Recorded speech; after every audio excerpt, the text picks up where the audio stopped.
내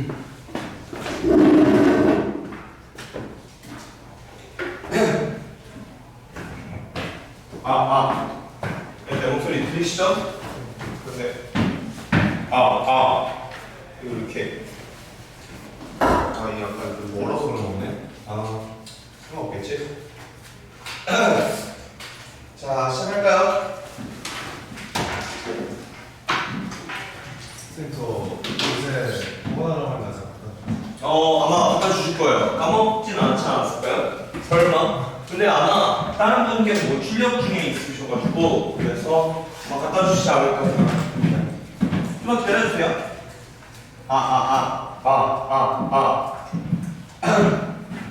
자, 우리 물리 파트 진행하도록 할게요.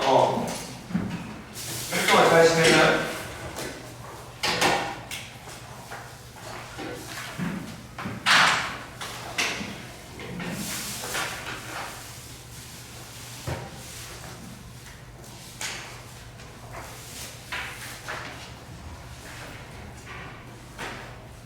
선생님 그 혹시 그 생물 선생님이 그 핵산 설명할 때 네. 공유결합이랑 수소결합에 대해 설명하셨는데 괜찮나요? 공유결합, 그러니까 막 공유결합과 수소결합에 대해서 디테일하게 설명하시진 않았을 거예요.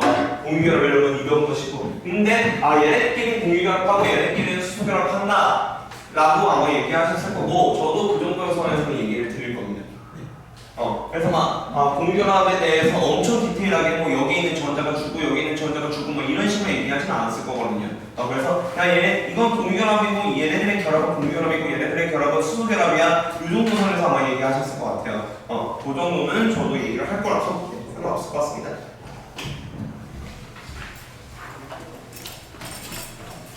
자, 그러면 조영학씨 56페이지 갑시다.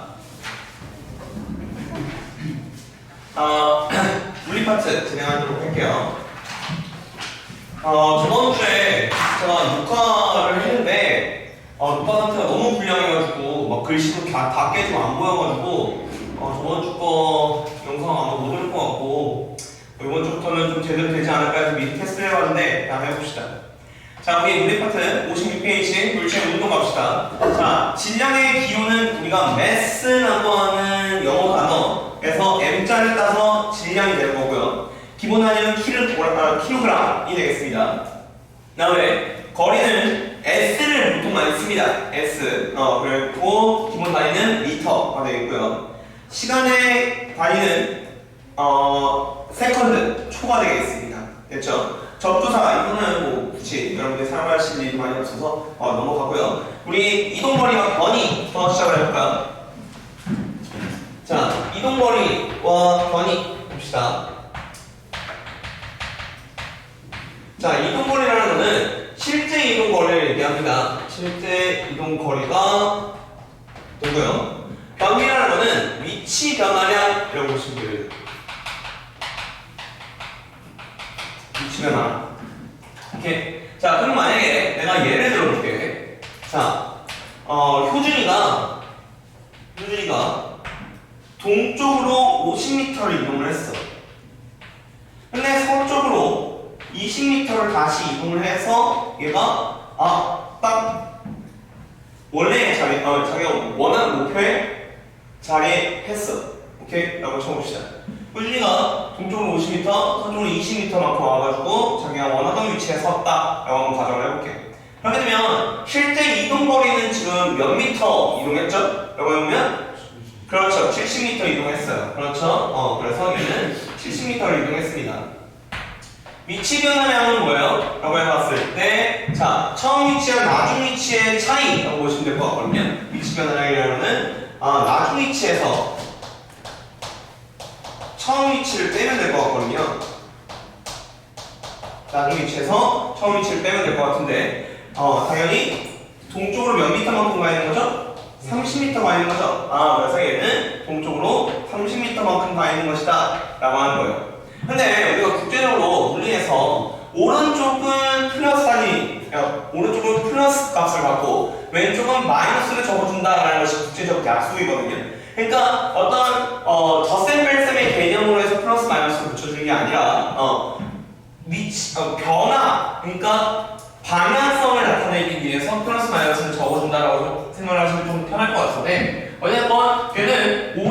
속도 플러스 30m만큼 가했으니까 얘를 플러스 30이라고 적어주시긴 할 텐데 보통 플러스라는 값은 많이 안 쓰죠. 얘들 1이면 플러스 1이라고 굳이 적지 않잖아요. 그렇죠? 그래서 30m 이렇게 적어주시면 될 것 같습니다.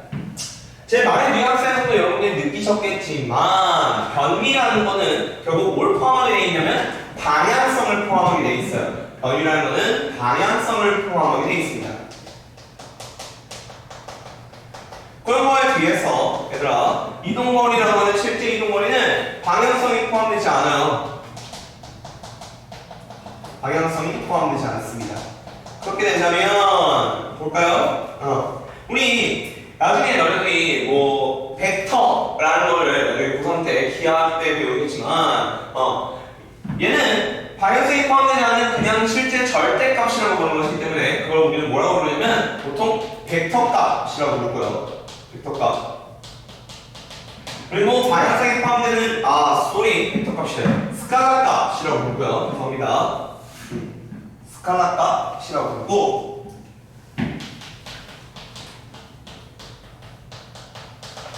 여기는 방향성을 포함하는 값을 우리는 뭐라고 얘기하냐면 바로 벡터값이라고 얘기합니다. 됐나요? 자, 우리 그렇게 해서 이동거리와 이제 변위에 대해서 살펴봤고 얘는 우리가 시간으로 나눠봅시다. 시간으로 한번 나눠볼게요. 시간으로 나누게 되면 자, 이동거리를 시간으로 나누게 되면 뭐가 되냐면 바로 속력이 됩니다. 자, 속력은 뭐라고 해야 되나? 이동거리를 시간으로 나눈 값을 얘기해요. 그러면 변위를 시간으로 나누게 되면 속도가 되거든요. 변위를 시간으로 나누면 속도가 됩니다. 그럼 얘들아 마찬가지야.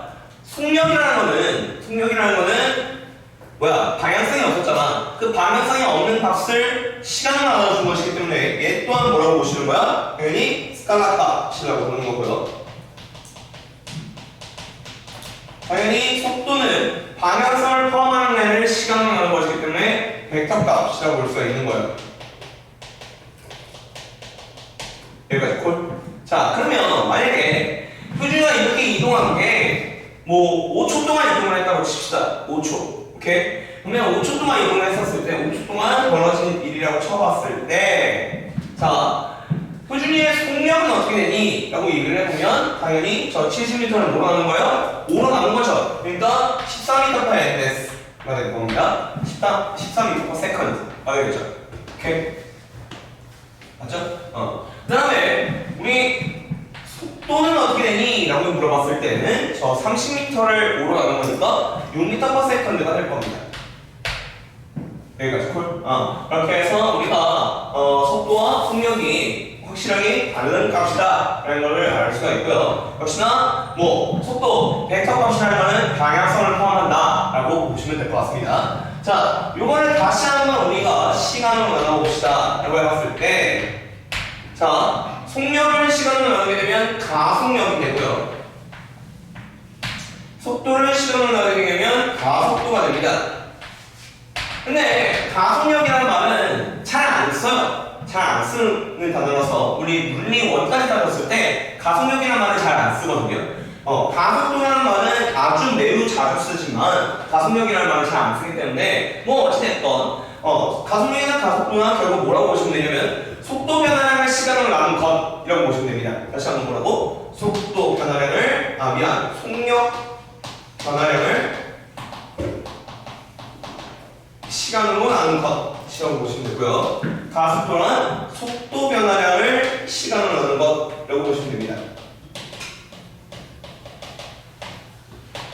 근데 어차피 우리가 가속력이라는 거는 결국 봐봐. 속력이 변해 시간 동안, 단시간 동안 속력이 변해. 근데 가속력이라는 말을 해주려면 바로 뭐가 변하지 않아야 되냐면 방향이 바뀌지 않아요. 운동의 방향이 바뀌지 않는다면 가속력이라는 말을 해줄 수가 있어. 근데 보통 너희들 문제 상황에서 물리 원까지 따져봤을 때 방향이 안 바뀌는 문제들은 거의 없단 말이에요. 방향은 거의 바뀌게 있어요. 계속. 그러다 보니까 가속력이라는 말을 많이 쓸 수가 없는 거죠. 왜냐면 속력만 바뀌는 문제들은 뭐 당연히 너무나도 많은데 속력이 바뀌는 문제들은 너무나 많은데 거기에 방향까지 바뀌게 되는 문제들이 많다 보니까 가속력이라는 말은 매우 범용성이 떨어지는 말이라서 여러분들이 가속도라는 말을 훨씬 더 자주 쓰게 됩니다. 그럼 가속도라는 말은 잘 봐봐. 이런 식이 되는 거야. 예를 들어 볼게 내가. 자, 자동차가 있어. 얘가 처음에 t0, 그러니까 t0 시간이 처음 시간인 거야. 처음 시간이라는 거지. 처음 시간에는 얘가 5m/s로 달리고 있었어. 그런데 얘가 5초 뒤에를 보니까 얘가 무려 10m/s로 달린대. 그러면 얘 가속도를 구해봐라. 라고 한다면 당연히 어떻게 되는 거야? 속도 변화량이 5, 시간 변화량도 5초가 되는 겁니다. 결국 얘 가속도는 뭐가 되냐라고 해봤을 때, 얘들아, 가속도의 기호는 우리가 acceleration이라고 하는 가속이라는 단어에서 스몰 a일 때, 그래서 a는 뭐가 되냐면 바로 1m/s의 제곱이 됩니다. 왜냐면 선생님 이거 단위로 왜 이렇게 되는 거죠? 라고 해보면 우리 속도의 단위가 뭐예요? 속도의 단위는 당연히 m/s잖아요. 그렇죠? 그 속도의 단위 m/s를 다시 세컨드로 나눈 것이니까 얘의 최종적인 단위는 m/s의 제곱이라고 볼 수가 있는 거죠. 그렇죠? 그래서 결국 가속도의 단위는 m/s 제곱이라고 볼 수가 있고, 얘는 속도 변화량이 5, 시간도 5초. 그렇기 때문에 당연히 1m/s 제곱이 되겠습니다. 그런데 꼭 가속도라는 것이 양의 값만 가져야 되냐? 아니거든요. 가속도 음의 값을 가질 수도 있어요. 보면, 자, 만약에 내가 이 차가 10m/s로 달리고 있다고 칠게요. 10m/s로 달리고 있다. 처음에, 오케이? 근데 얘가 2초 뒤에 보니까, 이번에는 2초 뒤에 보니까, 5m/s를 달린다고 해볼까요? 그냥 5m/s를 달린다. 라고 한번 해봅시다. 이렇게 되면 얘의 가속도는 어떻게 되냐? 했을 때, 나중 속도 5, 처음 속도 10. 걔를 2초로 나눈 값이잖아요. 그러니까 얘 같은 경우는 2.5m/s의 제곱이 되겠고요. 됐죠? 그러면 결국 가속도라는 거는 뭐일 수도 있어? 양의 값일 수도 있고 음의 값일 수도 있는 거거든요. 그러면 가속도가 양의 값을 갖는다라고 하면 결국 속도는 뭐 어떡합니다? 속도는 증가하는 것이고, 가속도가 음의 값을 갖는다? 그러면 속도는 결국 느려진다라고 볼 수 있는 겁니다. 됐죠? 여기까지. 이게 기본적인 세팅이 될 거예요. 이 물리를 이해하기 위한 기본적인 세팅이라고 보시면 될 것 같습니다. 자, 그냥 평균 속력과 평균 속도는 우리 아마 물리1에서는 자주 사용하는 단어고, 물리1에서 아마 문제 풀이를 할 때 꽤나 중요한 애인데, 우리 통합과학 물리 파트에서는 안타깝게 또 평균 속력과 평균 속도를 자주 언급해서 문제 풀지는 않습니다. 그렇기 때문에 그냥 바로 시기만 하시면 될 것 같아. 알지? 그래서 어쨌든 가속도까지 다 설명을 드렸습니다. 다음 페이지로 가볼까요? 자, 이번에는 우리가 57페이지 거기 가속도 적혀있는 거 거기까지 우리가 한 거예요. 자, 그런데 우리 물체운동 표현하는 그래프와 등속 직선운동, 가속도 직선, 등가속도 직선운동, 얘네들을 이해하기 위해서 사실 우리가 뭘 배우는 게 좀 더 편하냐면 58페이지에 있는 뉴턴의 운동 법칙을 이해하시는 게 좀 더 빨라요. 그래서 걔부터 먼저 진행을 해보자.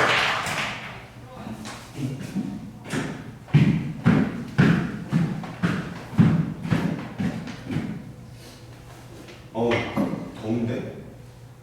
안 덥니? 그래, 안 덥구나. 숙제를 다들 잘 해왔어요? 원래 오늘 시험 보려고 했는데 시험을 나중에 몰아서 볼게요. 그냥 알겠죠? 너무 스트레스 받으실 것 같아서 괜히 또 지금 국영수 때문에 스트레스 받을 텐데 과학 때문에 또 스트레스 너무 많이 받으면 그러니까, 그래서 저희는 나중에 테스트 보고 몰아서 테스트 봅시다. 숙제 잘 응원해 주시고요. 혹시 클리닉 왔다. 저희 클리닉 왔다. 인사가 바로 끝나고 바로 바로 가실 거예요? 이거 끝나고요? 오케이, 알겠습니다. 그러면 일단 저번 주는 저번 주는 첫 주차니까 끝나고 갔어? 근데 쌤이 없었어? 가서 했어. 가서 했어? 오케이, 알겠습니다. 잘했네요. 그래서 열심히 잘 해주시고요. 저번 주 화학 파트 어려웠나요? 안 어려웠죠? 다 할만했죠? 좋습니다. 그럼 오늘 물리 파트 끝나면 다음 주에 이제 생명과학 파트 할 텐데 제가 이제 몇 가지 소식을 들었거든요. 그 지금 화학 파트에서 뭘 했냐면 불균형나물과 혼합물에 대한 얘기를 했다더라 라고 하는 촉보를 들어서 제가 다음 주에 그거에 대한 수업을 해줄 거고요. 그리고 지금 정태영 쌤이 신소재 파트, 그 반도체 파트를 진행하셨다라는 걸 들어서 오늘 반도체 파트를 진행하지 않고 다음 주에 반도체 파트를 같이 몰아서 진행을 하도록 하겠습니다. 알겠죠? 그래서 생명 파트 제가 이제 또 전공이 생명이다 보니까 생명 파트 2시간 만에 후딱 끝낸 다음에 나머지 1시간 동안 좀 더 몰아서 나머지 지금 제가 수업을 안 한 파트에 대한 수업을 다음 주에 몰아서 하도록 할게요. 지구학은 4주까지 수업할 것 같습니다. 알겠죠? 오늘 수업 열심히 들으면 제가 한 명도 안 잔다는 전제하에 수업을 열심히 들으면 제가 오늘 최대한 일찍 끝내드릴 거거든요. 알겠죠? 제가 최대한 일찍 끝내드릴 거니까 일요일반 기준으로, 즉 어젯밤 기준으로 제가 30분 일찍 끝내줬어요. 괜찮죠? 그랬더니 30분 일찍 끝냈더니 바로 어머니들한테 전화가 오더라고. 왜 일찍 끝내냐고. 그래서 일요일반은 앞으로 일찍 끝내는 거 없습니다. 알겠죠? 여러분들도 한번 테스트를 해볼게요. 제가 30분 일찍, 제가 또 어머니한테 그런 컴플레인을 받는다고 해서 저의 소신을 붙인다면 여기까지 모였거든요. 그렇기 때문에 저의 소신껏 저를 믿어붙일 건데 만약에 여러분만도 일찍 끝낸다고 해서 컴플레인이 온다, 두 번 다시 일찍 끝내는 일은 없습니다. 알겠죠? 1년 내내. 그러니까 가서 잘하라는 겁니다. 알겠죠? 눈치껏 알아서. 이제 고등학생이니까 눈치껏 알아서 그 정도 행동할 수 있잖아. 어머니한테 일일이 보고 엄마 나 일찍 일어났으니까 데리러 와 라고 하면 이제 그거 바로 꼬름 나는 거야. 그런데 어저께 애들은 아주 순진하게, 아니 근데 어저께 내가 썰을 알려줄게. 아니 내가 진짜 개성 들었거든. 그러니까 뭐냐면 내가 애들이 하도 어저께 아침부터, 이게 아침 수업이잖아. 아침 10시 수업이니까 졸 수 있어. 그리고 내가 또 어저께 조금 물리파스라 보니까 너무 진지 빨면서 수업을 해버렸어. 그러니까 진도가 부다닥 나가신 거야. 그래서 진짜 딱 11시 45분, 우리가 10시에 수업이니까 11시 45분쯤에 내가 이거 30분 만에 끝날 것 같은데 이거 큰일 났네 라고 해서 애들한테 지금부터 집중 열심히 잘해서 들으면, 그래서 한 명도 안 자면 30분 내가 12시 반에 끝내줄게 라고 얘기를 했어. 12시 반쯤에 끝내줄게. 애들 막 하루성 지르고 난리가 났어. 그래서 막 갑자기 그제서야 졸고 있다 새끼 막 뒤로 나가고 수업 듣고 이지랄 떠났단 말이야. 그런데 우리 지금 방금 저 실장님 있잖아. 저 실장님. 너희들한테 숙제 나누는 실장님. 실장님한테 11시 50분에 카톡이 왔다는 거야. 학부모님한테. 오늘 수업이 일찍 끝나나요? 라고 카톡이 왔다는 거야. 너무 소름돋지 않아? 내가 11시 45분에 12시 반에 끝낼게 라고 얘기하자마자 5분 뒤에 카톡이 온 거야, 학부모한테. 이거 거의 씨발 생생정보통이 따로 없어, 씨발. 이런 거 같이 수업 대체 왜 집에서 어머니는 가만히 있는 거야? 같이 수업 대체 그럴 거면. 그러니까 이제 얘네들이 약간 나 때 배제고 애들은, 그러니까 나하고 배제로 나왔으니까 나는 되게 날것의 사람으로 지냈거든? 어머니의 간섭을 받는 걸 매우 싫어하고, 어머니가 나한테 해가지고 내가 집에서 방문 닫고 공부하고 있어. 엄마가 함부로 방문 열고 경나 사과 먹으라 해서 열자. 지랄 말고 아니 맘대로 그래. 당신 때문에 선택까지 당신 책임이야. 이러면서 막 지랄 연명을 떨었었는데 어머니랑 상당히 가까운 관계인가봐. 지금의 애들은 아직 이렇게 하면 씨발 점심 먹지 말고 씨발 집에 가서 분유 타 먹어. 아니 집에서 얘들이 지금 마마보이들이 꽤나 많구나. 나는 진짜 약간 애초에 나는 맞벌이 부부라서 우리 엄마 아빠가 애초에 자존심이 좀 많이 강하긴 했는데 나 때 애들은 부모님이 자기한테 가족하는 걸 매우 싫어했던 애들이 대부분이었단 말이야. 물론 몇 명 있었지, 마마보이 애들. 마마보이 애들은 이제 바로 제가 생매장 시켰거든요. 제가 고2 때. 그래가지고 저 새끼 쟤 또 엄마한테 찔릴 것 같으니까 야 다치고 있어 막 이러면서 애 있는데 여기 맨 앞에 있는데 내가 맨 뒤에 야야야 저 새끼 다시 엄마한테 얘기하는 다치고 있어 그러면서 대는 꼭 주고 막 그랬거든. 그래가지고 걔 학원에서 나가고 그 지랄 떨었거든. 그런데 약간 그때 PTSD가 떠오르는 거야. 그래서 이게 맞나? 하고 생각하고 있었는데 여러분들 안 그럴 까 믿습니다. 그렇죠? 다음 주 일요일에 가서 그 범인 새끼 내가 분명 색출했거든. 5분 만에 꽂으라가지고 분명 꽂으라가지고 5분 만에 카톡 야 만든 새끼 내가 분명 범인 색출해가지고 그 새끼 바로 내가 도수형 낼 거니까 여기다 다음 주 월요일에 그리고 대가리 둥둥 떠다니고 있을 거예요. 그 개새끼 내가 분명 찾아낼 겁니다. 뭐냐면 그래서 뭐 일요일 만에 일찍 끝내줬는데 여러분은 또 늦게 끝내주는 거는 또 형평성이 어긋나잖아요. 그러니까 제가 최대한 뭐 빡수업을 하진 않고 최대한 널널하게 수업을 했으면 그거 일찍 끝났어요. 그렇다고 해서 내가 안 했냐 내용을 알차게 안 했냐 아니 거의 진짜 꽉꽉 눌러 담아서 했거든. 꽉꽉 눌러 담았는데 다만 이제 좀 불필요한 요소들을 빼고 이렇게 해가지고 진행을 했음에도 불구하고 일찍 끝났는데 한번 제가 진행을 해보도록 할게요. 58페이지 갑시다. 자, 힘이라는 것부터 볼게요. 자, 힘이라는 것은 물체의 운동 상태를 변화시키는 원인으로 다니는 뉴턴을 사용한다 라고 되어 있습니다. 오케이? 자, 그러면 이런 거야. 만약에 어떤 애가 막 달리고 있었어. 어떤 애가 막 달리고 있는데 내가 뒤에서 걔를 발로 찼어. 오케이? 그러면 걔의 속력은 어떻게 되겠어? 그렇지, 앞으로 가는 속도가 더 빨라지겠지. 순간적으로 확 빨라질 거 아니야? 오케이? 뭐 그래서 자바리나 애들한테 확 빨라질 거란 말이야, 순간 속력이. 그런 식으로 물체의 운동 상태를 변화시킬 수 있는 것이다 라는 거야, 힘이라는 거는. 여기까지 콜. 자, 그런데 알짜 힘이라는 것이 있어. 만약에 봐봐, 내가 어떤 물체에 얘가 앞으로 10N으로 끌고 있어.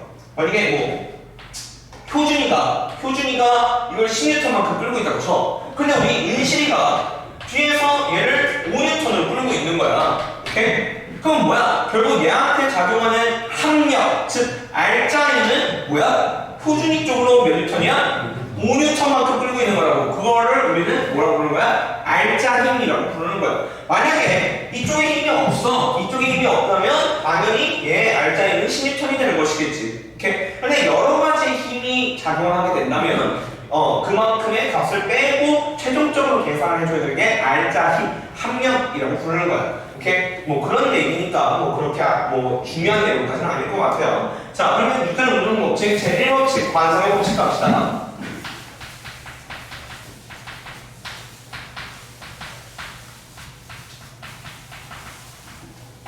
자, 뉴턴의 운동 법칙 제1법칙은 바로 관성의 법칙이에요.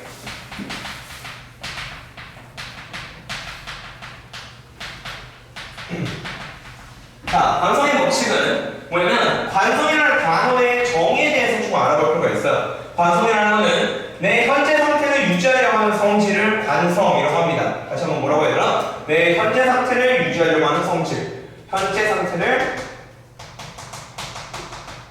유지하려는 성질을 우리 뭐라고 부르냐? 바로 관성이라고 부릅니다.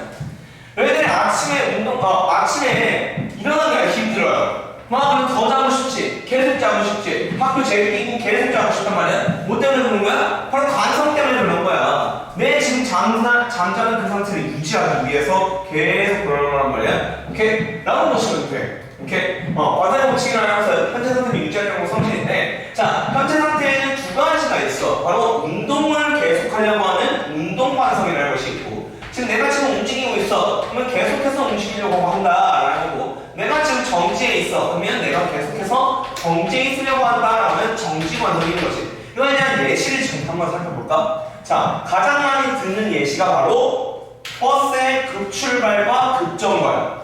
봐봐. 내가 가만히 있어. 근데 우리 버스 기사님이 갑자기 팍! 엑셀을 밟아가지고 급출발을 하고 있습니다. 오케이? 그러면 봐봐. 나는 여기 가만히 있으려고 하지.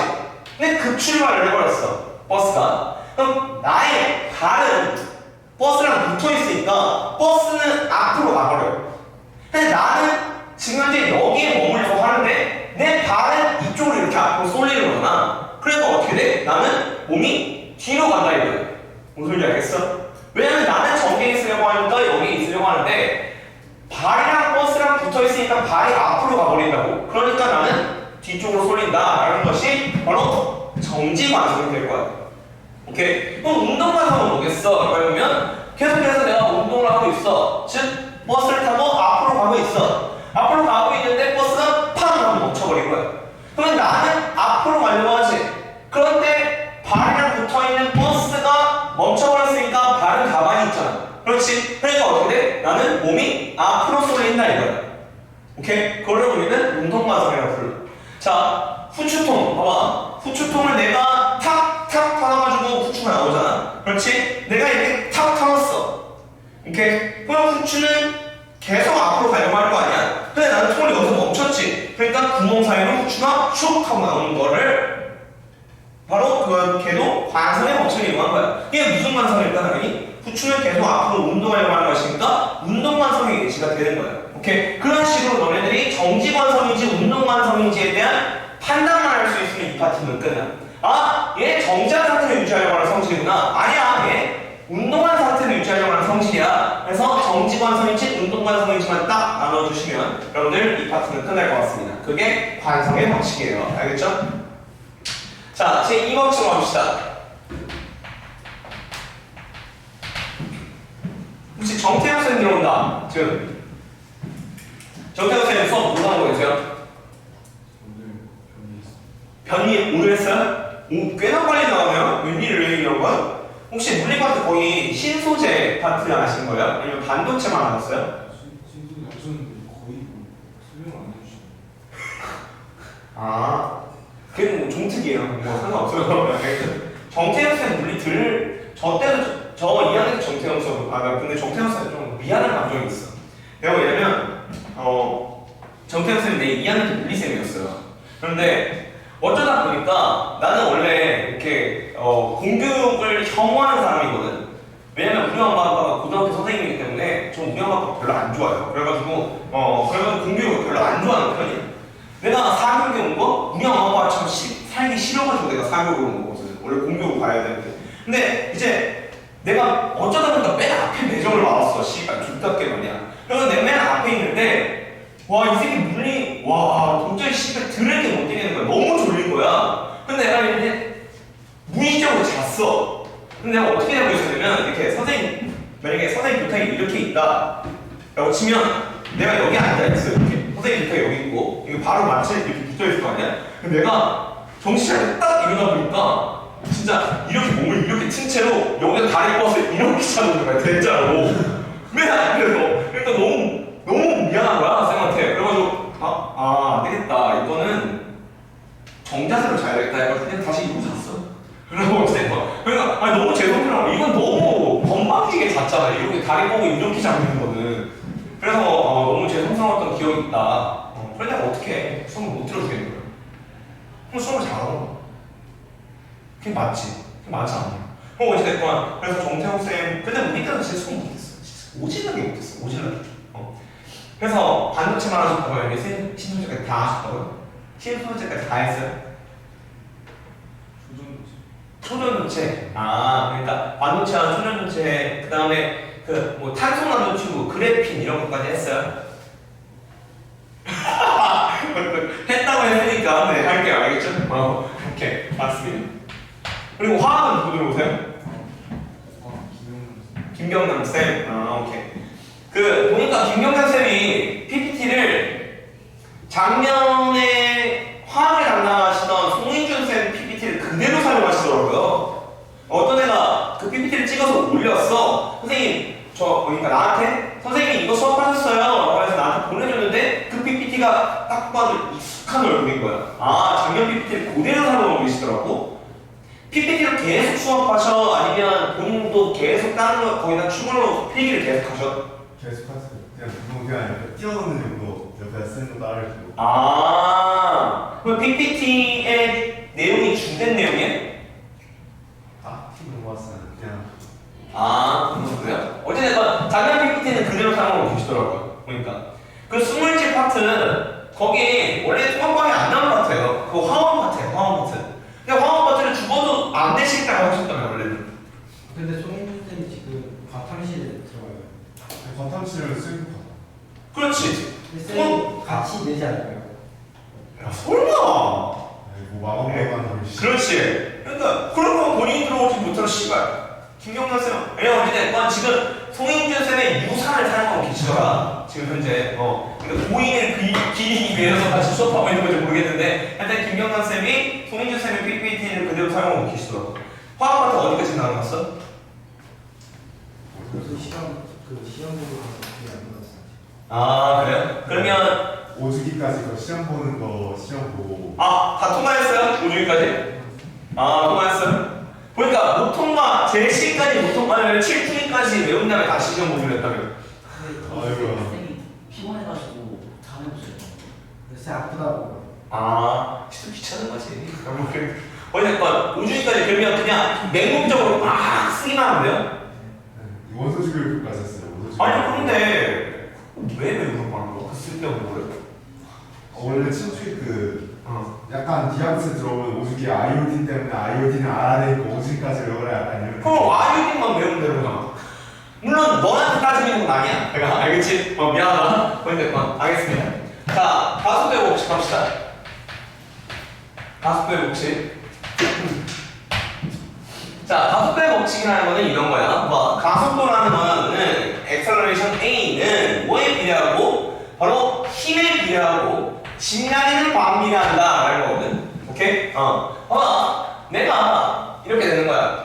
만약에 자 이걸 넘겨봤을 때 결국 F는 MA 이런 식으로 돼. 이거 아주 이과생 국룰 공식 중에 하나잖아. 그러면 이거를 내가 조금 더 너희들이 알아듣기 쉽게 내가 바꿔보면 이렇게 말을 할 수가 있어. 내가 질량이 있는 물체에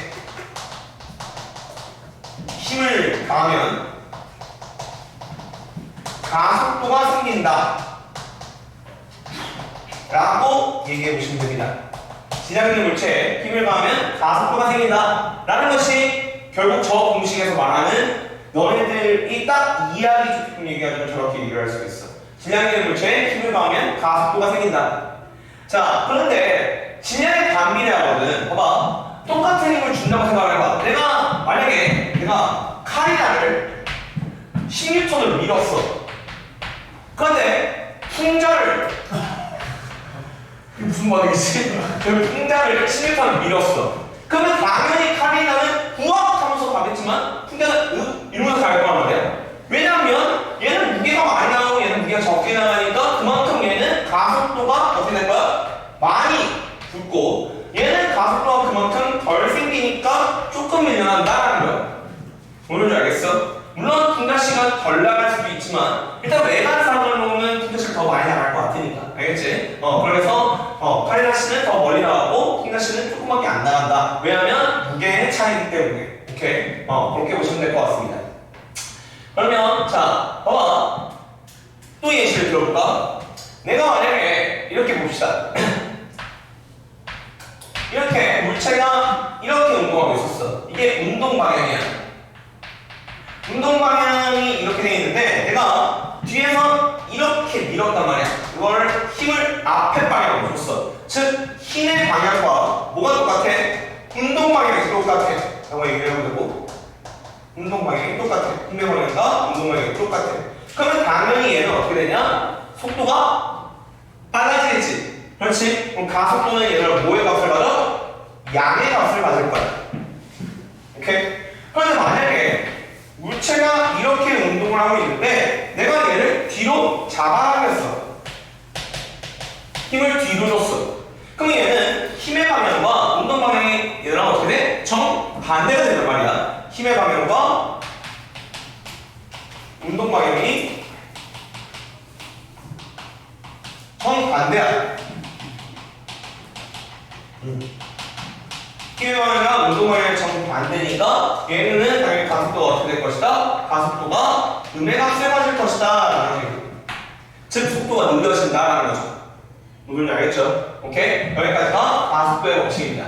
요거 반드시 알아둬야 되는 것은 제가 여기 지금 글씨로 적어놨어요. 질량 있는 물체에 힘을 가면 가속도가 생긴다라는 것과 힘의 방향은 온도 방향이 같으면 가속도가 가속도가 양의 값을 갖고 힘의 방향과 온도 방향이 정반대가 되면 가속도는 음의 값을 갖는다라는 것까지 여러분들이 다 알아주시면 될 것 같습니다. 됐죠? 제 3법칙 갈게요.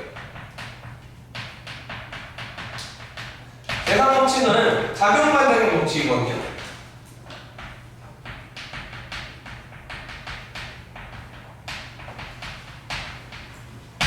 작용 반작용 법칙. 자, 작용 반작용 법칙은 뭐냐면 내가 힘을 주게 되면 내가 어떤 것에 물체에 힘을 주게 되면 정반대 방향으로 똑같은 힘이 나한테도 미쳐진다라는 게 작용 반작용 법칙이에요. 만약에 내가 손바닥 밀치기 게임을 해본다고 칩시다. 근데 상대방은 그냥 손만 내린 채로 가만히 있다고 쳐볼게요. 그러면 내가 가만히 손바닥을 딱 밀쳤어. 그러면 얘만 밀리나? 아니 나도 약간 뒤로 밀린단 말이야. 그럼 얘가 나를 민 거야? 아니 얘는 그냥 손바닥만 펴고 가만히 있었대. 그런데 나는 왜 몸이 뒤로 밀리쳐? 라고 생각을 해보면 얘한테 가한 힘이 정반대 방향으로 똑같은 힘이 나한테도 가해진, 즉 작용 반작용 법칙에 의해서 내 몸도 뒤로 밀려가는 것이다 라고 생각을 해주시면 되는 거예요. 무슨 소리인지 알겠죠? 그래서 작용 반작용 법칙은 이 정도로 이해해 주시면 될 것 같습니다. 그래서 거의 제3법칙 작용 반작용 법칙을 보면 한 물체가 다른 물체에 힘을 작용하면 동시에 힘을 받은 물체도 상대 물체, 거기서 또 밑줄, 상대 물체에 크기하고 방향이 반대인 힘이 작용한다. 만약에 B가 A를 잡아당긴다 라고 적읍시다. B가 A를 잡아당긴다 라고 치면 A가 B를 잡아당기는 힘이 똑같이 작용하게 된다. 반대 방향으로. 이런 식으로 보시면 된다라는 거죠.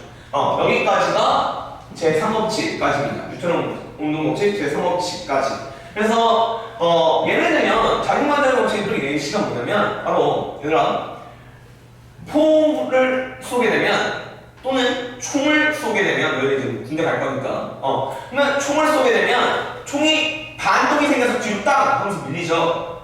왜 밀리냐 라고 쳤을 때 총이 알이 나가기 위해서 총알이 날아가기 위해서 여기서 화약이 빵 터지면서 얘가 쿵 하고 날아가요. 그렇죠? 그러면 얘가 앞으로 추진할 수 있는 힘을 탁 받은 거란 말이야. 그럼 앞으로 추진하는 힘을 받았어. 힘을 받았어. 그러면 당연히 반대 방향으로 작용 반작용 법칙에 의해서 내 총이 뒤로 밀려난다는 거예요. 무슨 소리인지 알겠죠? 근데 애들이 대부분 이거를 다 관성의 법칙으로 생각을 해. 관성의 법칙이랑 전혀 관련이 없어요. 그렇죠? 총알이 나가기 위해서 힘을 받아서 퐁 하고 앞으로 나갔어. 그 반대 방향으로 총도 똑같은 힘을 받을 수밖에 없기 때문에 반동이 생기면서 총이 뒤로 밀린다라는 겁니다. 아시겠죠? 그렇게 해서 예시들만 잘 여러분들 구분을 지어주시면 이쪽 파트는 될 것 같고, 여기서 가장 중요한 법칙을 골라봐라고 하면 누가 봐도 제2법칙, 가속비 법칙이 가장 중요합니다. 그러면 이제 앞으로 다시 돌아와 볼게요.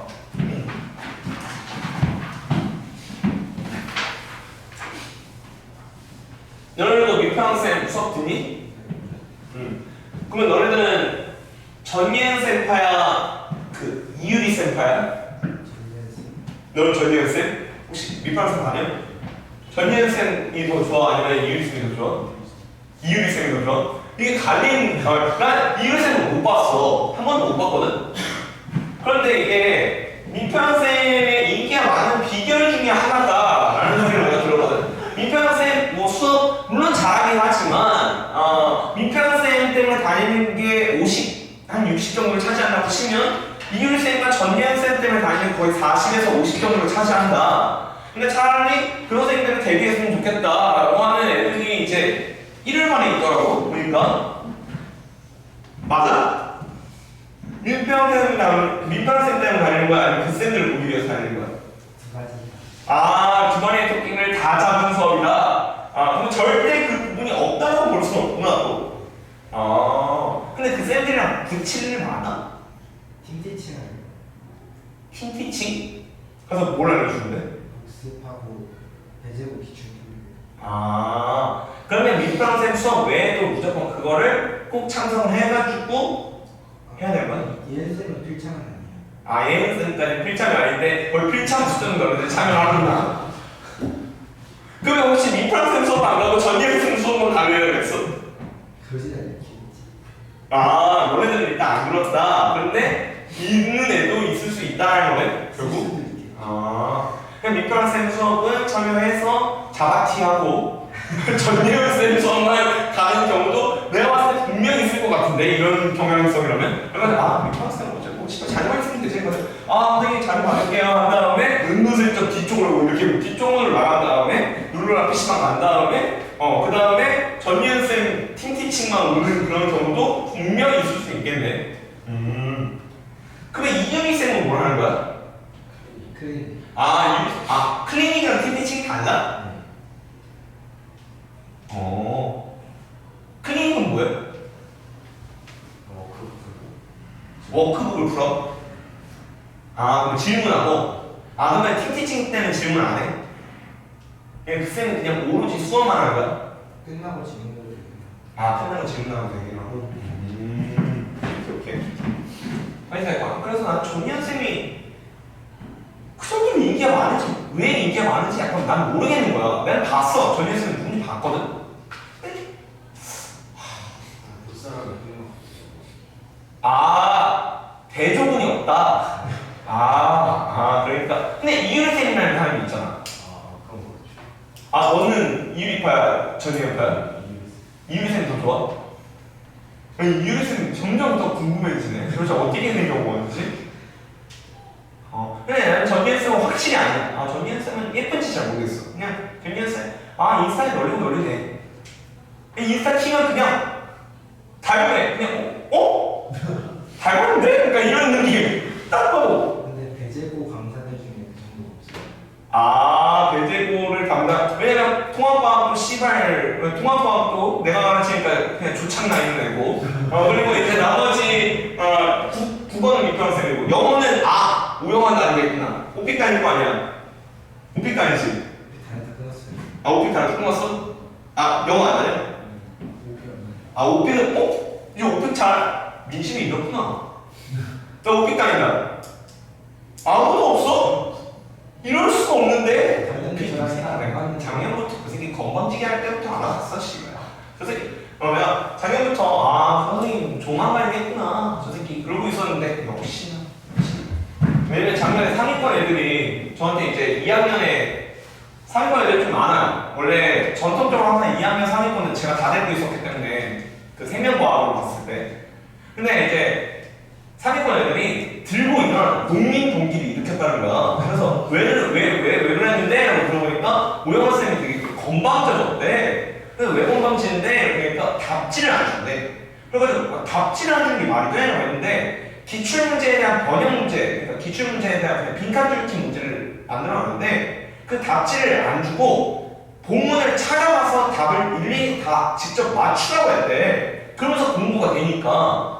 그런데 이제 상위권 애들은 그게 야마가 도는 거야. 왜냐면 시간이 너무 오래 걸리니까. 그래가지고 답지 만들어주세요. 시간 너무 오래 걸려요. 근데 너네들 선배들은 그런 말을 안 되는데 니네들은 너무 건방지다는 거야. 그래가지고 이제 오히려 역적을 했대. 그래가지고 이제 상위권 애들 씨발 이 새끼 왜 내 입맛대로 안 맞춰주지? 해가지고 들고 일어나고 막았다는 거야. 그래가지고 이제 저 새끼 조만간이겠구나 싶었는데 그럼 다 어디 가냐? 다이어트 케빈. 케빈도 성격이 지나갔다고 들었는데? 아니야? 네, 좀 유해졌어요. 역시 사람은 돈에 의해 움직이는군요. 역시 한동안 이제 손가락 빨면서 씨발 가가지고 라면만 처먹다가 이제 그렇게 해가지고 이제 이제 다 라면 먹고는 못 살겠는데 영양식으로 뒤지겠는데 나이도 먹었는데 라고 하니까 이제 돈이 둥해졌구나. 이렇게 됐어요. 조금씩 성격 돌아오기 시작했어요. 다시 들어오기 시작했어? 애들이 정말 계속 들어오니까. 다시 패치 롤백 되기 시작했구나. 그럼 굶겨봐. 굶기면 되지. 어쨌든 다시 갑시다. 자, 그러면 우리가 이제 뭘 볼 거냐면 힘을 다하는 운동. 이거 녹화하는데 이런 수업 보면 안 되는데 몰라 씨발. 근데 어쨌든 힘을 주지 않았을 때 힘을 주지 않는 운동을 살펴보고 내가 힘을 일정하게 주었을 때의 운동을 살펴볼 거예요.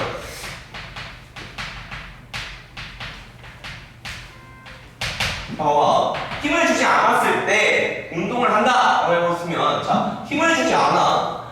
아까 힘, 운동 상태를 변화시킨다고 했어. 그리고 아까도 말했지만 자, 제2 법칙 뭐였어? 힘을 주었을 때 질량이 있는 물체라면 뭐가 생긴다? 가속도가 생긴다 라는 거. 즉 가속도가 생긴다는 건 얘들아 뭐야? 속도가 변화한다는 거야. 오케이? 그러면 힘을 주지 않았다라는 거는 결국 가속도가 제로다 라는 거고, 가속도가 제로다 라는 거는 결국 뭐라고 볼 수 있어? 속도 변화가 있다 없다? 없다 라고 볼 수가 있는 거야. 그럼 우리는 뭐라고 부르냐? 바로 등속 직선 운동 이라고 부르는 거야. 등속 직선 운동.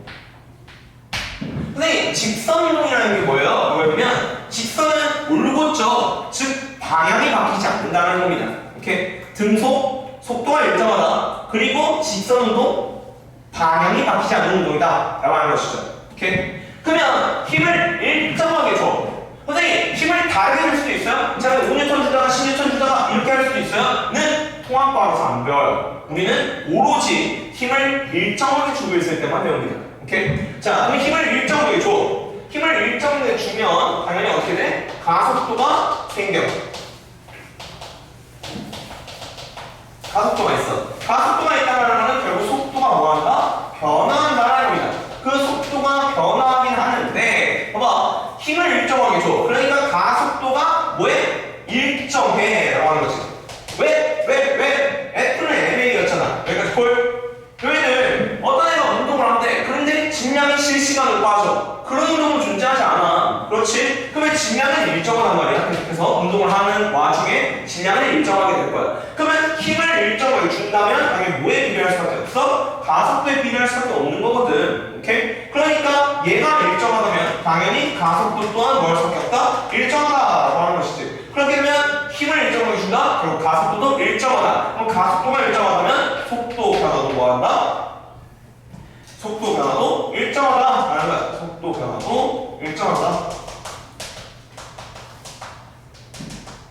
그럼 속도 변화가 일정한 이 운동을 뭐라고 그러냐? 바로 등가속도 직선 운동이라고 합니다. 등가속도 직선 운동. 여기까지 콜.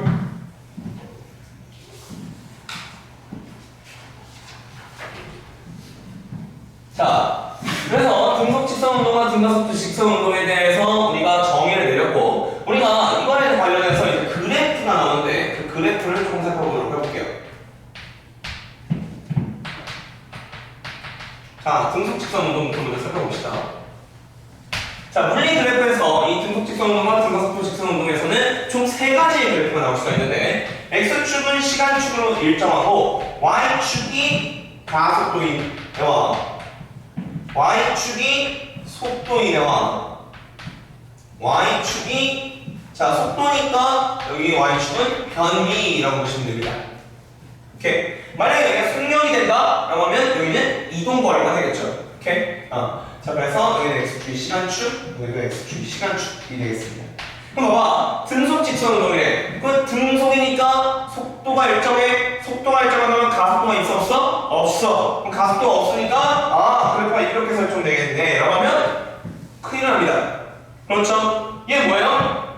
Y축이 가속도죠. 가속도가 있는 거잖아요. 지금 보면 가속도가 있는 거니까 이렇게 그릴 수가 없어요. 그럼 어떻게 그려야 돼요? 가속도가 없으려면 0에 맞춰서 그려줘야죠. 0에 맞춰서. 그렇죠? 자, 그 다음에 등속 직선 운동 이거 갖고 이제 뭐 얘기를 해보면 속도가 얘도 마찬가지로 일정이면 속도가 일정하니까 이렇게 그리면 되겠네요 하면 얘는 뭐예요? 속도가 변하는 거죠, 시간에 따라서. 그렇죠? 그러니까 당연히 얘는 어떻게 그리셔야 돼요? 상수함수 마냥 이렇게 그리셔야 됩니다. 오케이? 얘가 그래서 뭐 V 이렇게 되는 거겠죠?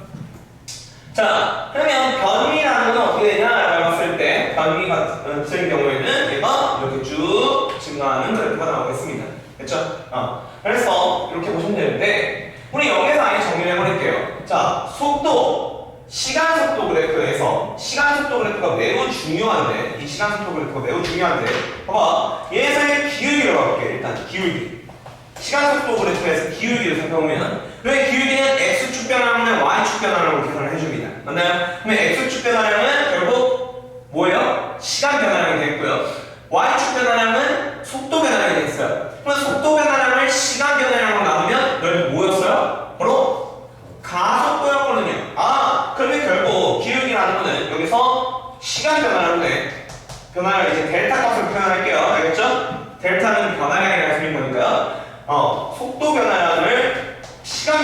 나누는 것이기 때문에 결국에는 가속도가 될 것이다 라는 겁니다.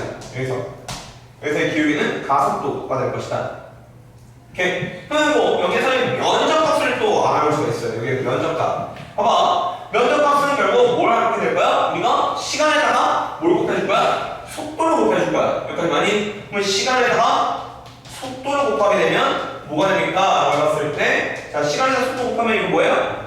변비가 된단 말이야. 변비. 아, 얘는 변이가 될 것이다. 라는 거죠. 시간에다 속도를 곱하면 변비. 그러니까.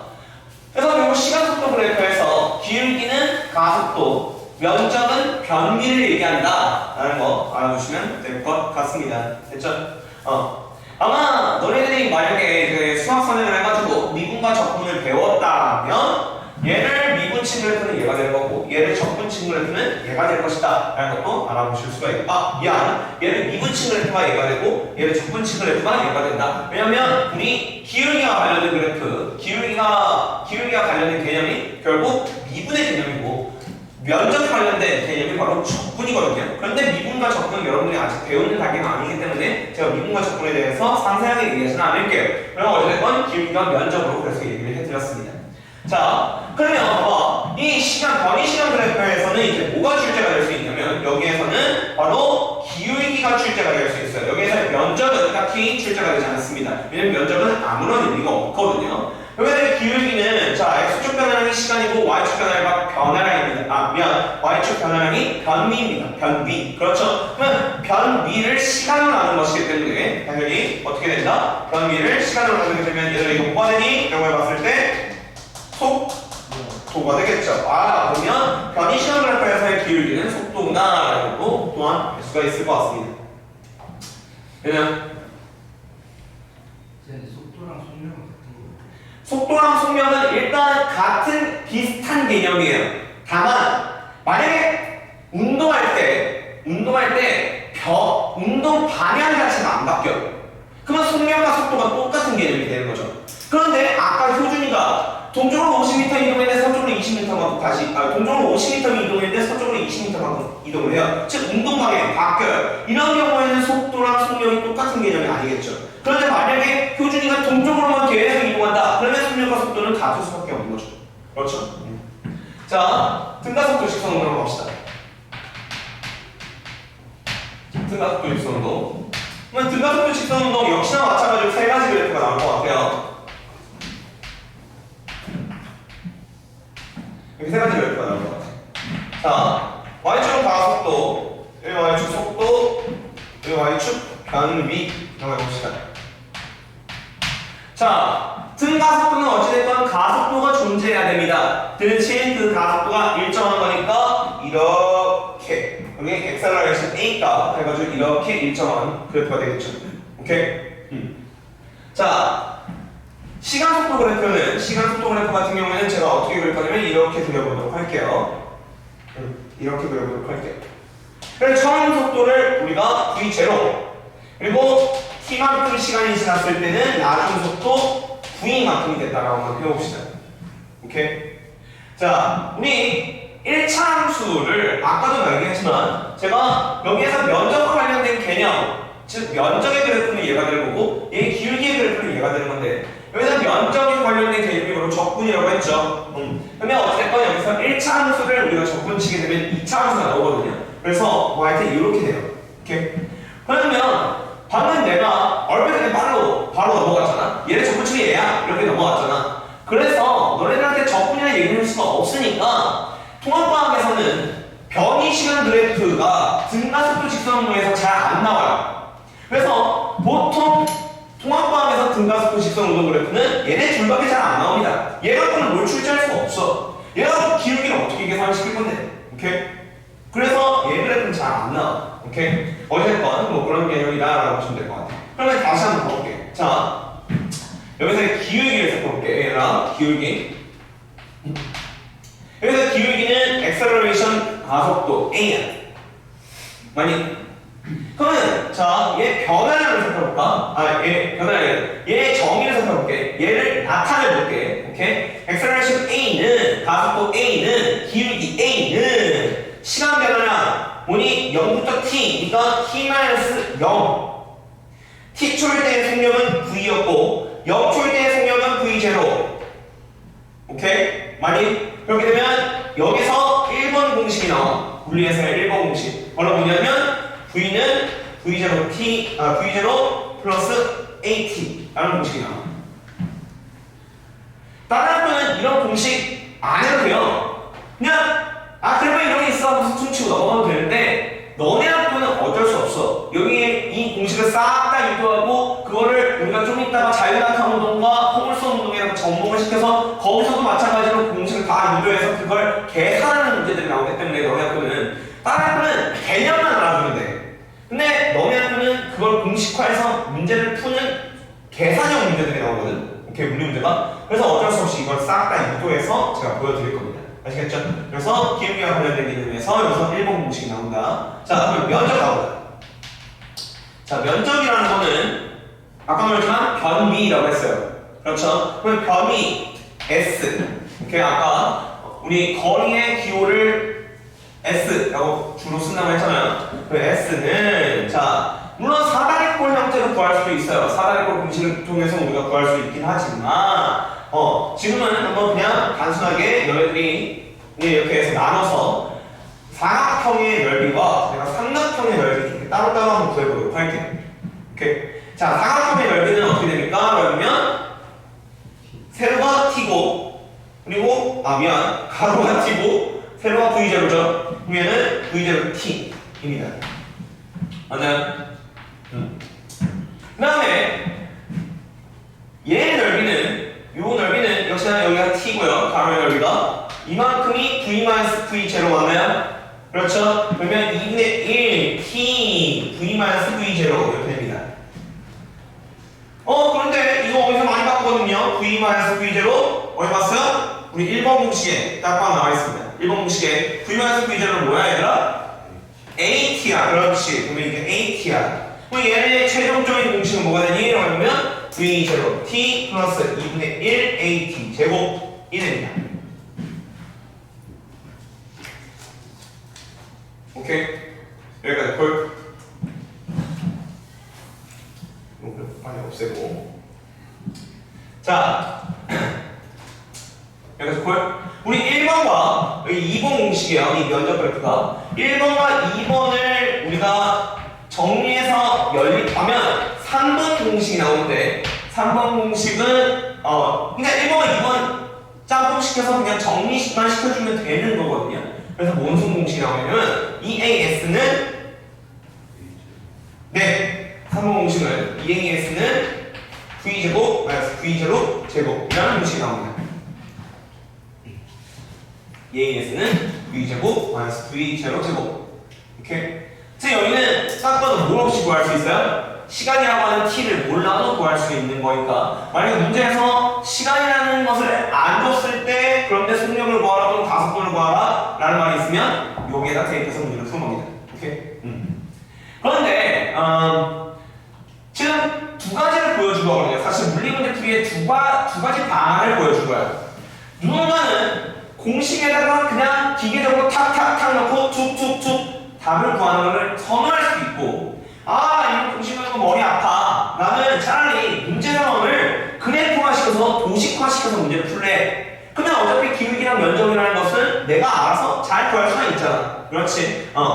그러니까 나는 그 문제 상황을 도식화해서 그래프화시켜서 문제를 풀래 라고 하는 쪽이 있고 그래프 그리는 거 귀찮아. 시간도 끌리고. 그러니까 차라리 나는 그냥 공식에다 탁탁탁 넣어서 툭툭툭 풀래 라고 하는 파가 있고. 그래서 물리문제들 풀이를 하시는 강사님들 중에서 두 가지 방안이 있어. 그림으로 풀어주는 애가 있고 즉 그래프로 푸시는 방안이 있고 공식으로 푸는 선생님도 있어. 뭐가 됐든 문제를 푸는 게 가장 중요한 것이기 때문에 너네들의 취향껏 문제를 풀어주시면 될 것 같아요. 그럼요. 알겠죠? 그렇게 해서 여기까지 등가속도 직선 운동까지 마무리를 짓도록 하겠습니다. 그러면 58페이지까지 마무리가 지어졌고 우리 중간 챕터가 59페이지부터 바탕을 이어가도록 하죠. 자, 갑시다. 이제 이어가서 가봅시다. 우리가 여기 파트를 좀 중요해서 제가 이거를 빨리 저기 구석탱이에다가 다시 쓰고 바탕을 이어가서 할게요.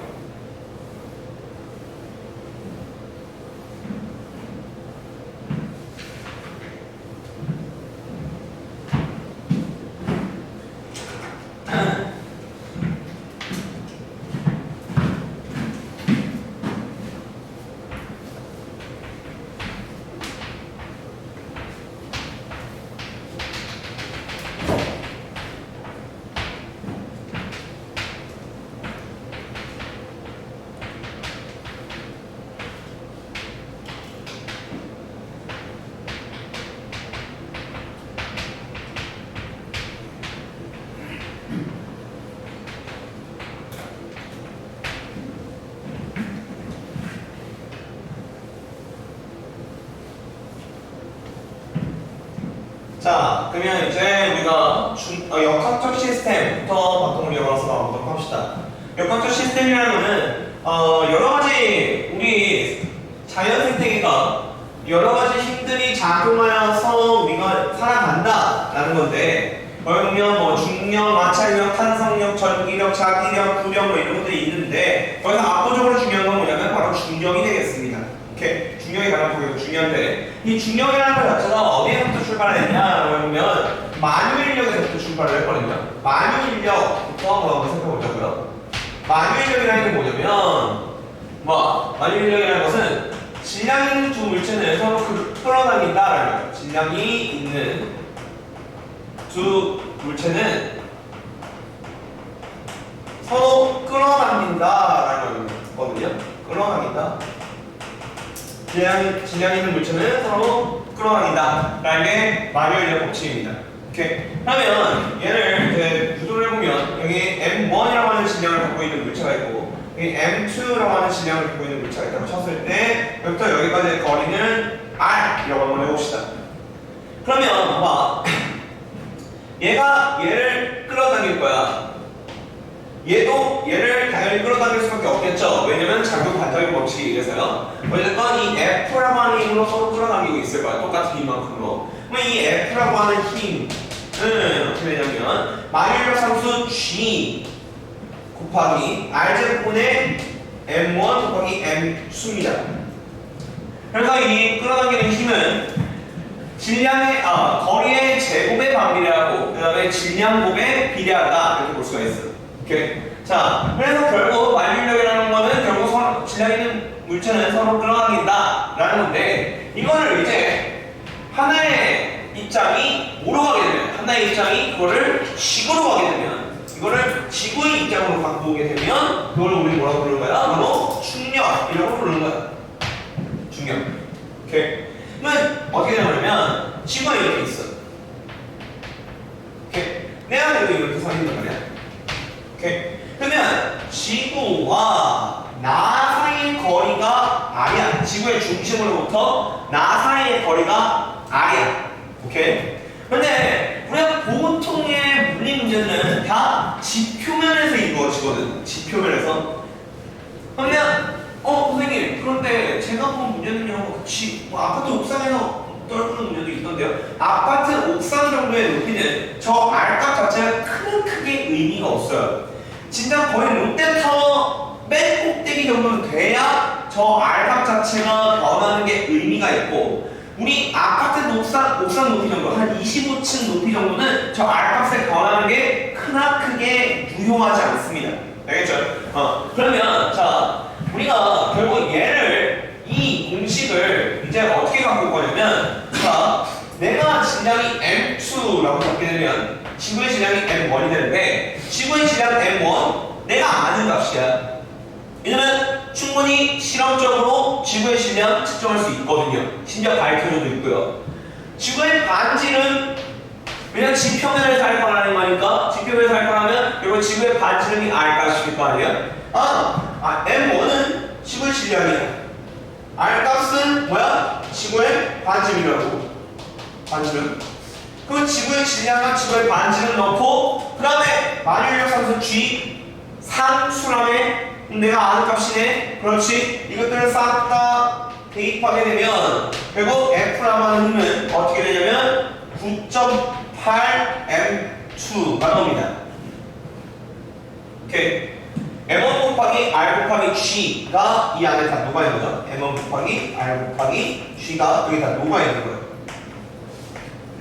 자, 그럼 지구의 질량은 변하지 않을 거야. 다만 G라고 하는 만유인력 상수도 얘를 변하겠니 안 변하겠니? 안 변할 거 아니니? 그럼 뭐가 변할 수 있어? 저기서 유일하게 R값만 변할 수 있어. 그러면 내가 지구로부터의 거리가 멀어진다라고 치게 되면 결국 저기에 있는 9.8 값은 어떻게 되는 거야? 감소하겠지. 왜냐면 R값이 증가하게 되면 이 값은 감소할 수밖에 없는 거니까. 무슨 소리인지 알겠어? 그러면 결국 지표면에 있을 때의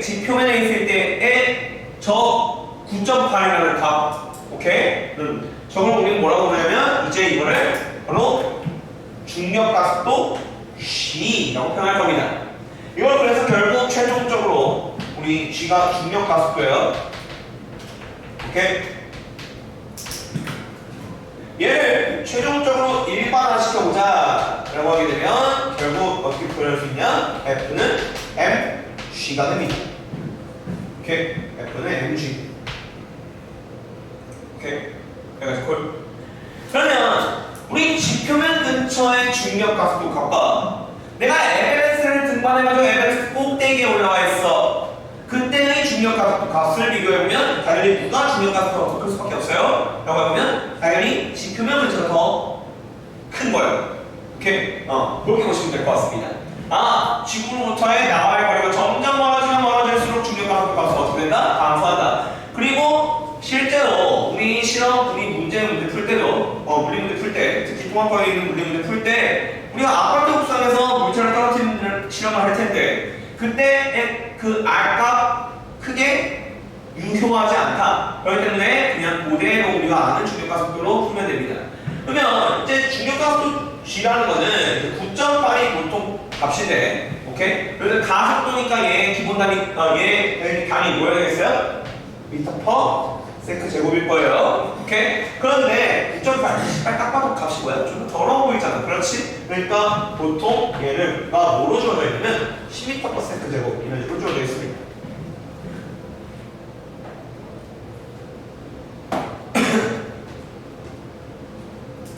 됐죠? 자, 그러면 59페이지 거기 중력까지 설명드린 겁니다. 질량이 있는 물체 사이에 상호작용하는 힘을 접촉했지 않아도 작용하게 된다. 그렇게 해서 제가 거기에 있는 박스표에 있는 것 자체가 딱 봐도 나일론 법칙에 대한 있는 거고요. 중력의 크기, 질량의 물체, 질량의 곱해비례하고 그리고 질량의 곱해비례하고 거리의 제곱에 반비례한다. 이렇게 보시면 될 겁니다. 됐죠? 다음 페이지. 자, 60페이지 지구에서의 중력 갑시다. 지구에서의 중력은 자 방향, 지구 중심 방향 밑줄 쫙. 지구 중심 방향 밑줄 쫙. 그 지구 중심 방향을 뭐라고 하냐면 우리는 연직 아래 방향이다. 그래서 화살표를 연직 아래 방향으로 딱 우리 이어주세요. 지구 중심 방향, 그다음에 연직 아래 방향 이런 거 거기 이어주시면 될 것 같습니다. 지구 중심 방향이라고 할 수 있고 연직 아래 방향이라고 할 수가 있습니다. 크기, 질량이 클수록 크고 높아질수록, 높이가 높아질수록 뭐 해진다? 작아진다. 자, 지구의 나의 질량이 클수록 이라는 거는 여기에 뭐가 증가하는 거예요? M이 증가할수록 F는 증가하잖아요. 오케이? 그 다음에 높이가 높아질수록 지표면으로부터의 높이가 높아질수록이라는 거는 뭐예요? 뭐 값이 바뀌는 거예요? G 값이 바뀌는 거예요. 중력 가속도 값이 감소한다라는 겁니다. 오케이? 그렇게 보시면 될 것 같고요. 무게는 중도의 크기, 줄자. 그리고 4번, 극지방을 할수록 중도의 크기는 뭐한다? 커진다. 선생님, 왜 그렇죠? 라고 하면, 사실, 우리 물원에서 배워요. 물원에서, 아인슈타인의 일반 상대성 원리 배울 때, 뭘 배우냐면, 지구는 약간 타원형 형태로 되어 있습니다. 타원형. 오케이? 지구는 약간 타원형의 형태로 되어 있거든요. 그런데 지금 저희는 그냥 이렇게 구로서 그냥 입증을 해드린 거고요. 오케이? 그런데 지구는 타원처럼 돼 있다 보니까 얘가 극지방으로 갈수록 지구 반지름이 어떻게 돼요? 감소해요. 오케이? 감소하기 때문에 당연히 뭐예요? 극지방에서의 중력 가속도 값이라 우리 지금 중위도 지역에서의 중력 가속도 값이 뭘 될 수밖에 없냐면 달라질 수밖에 없어요.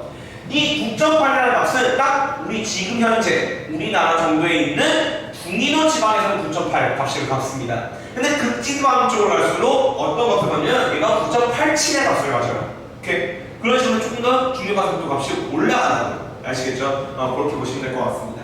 근데 어차피 9.87이어도 그리고 우리 저위도 지역으로 가게 되면 얘가 9.73 정도로 갔거든요.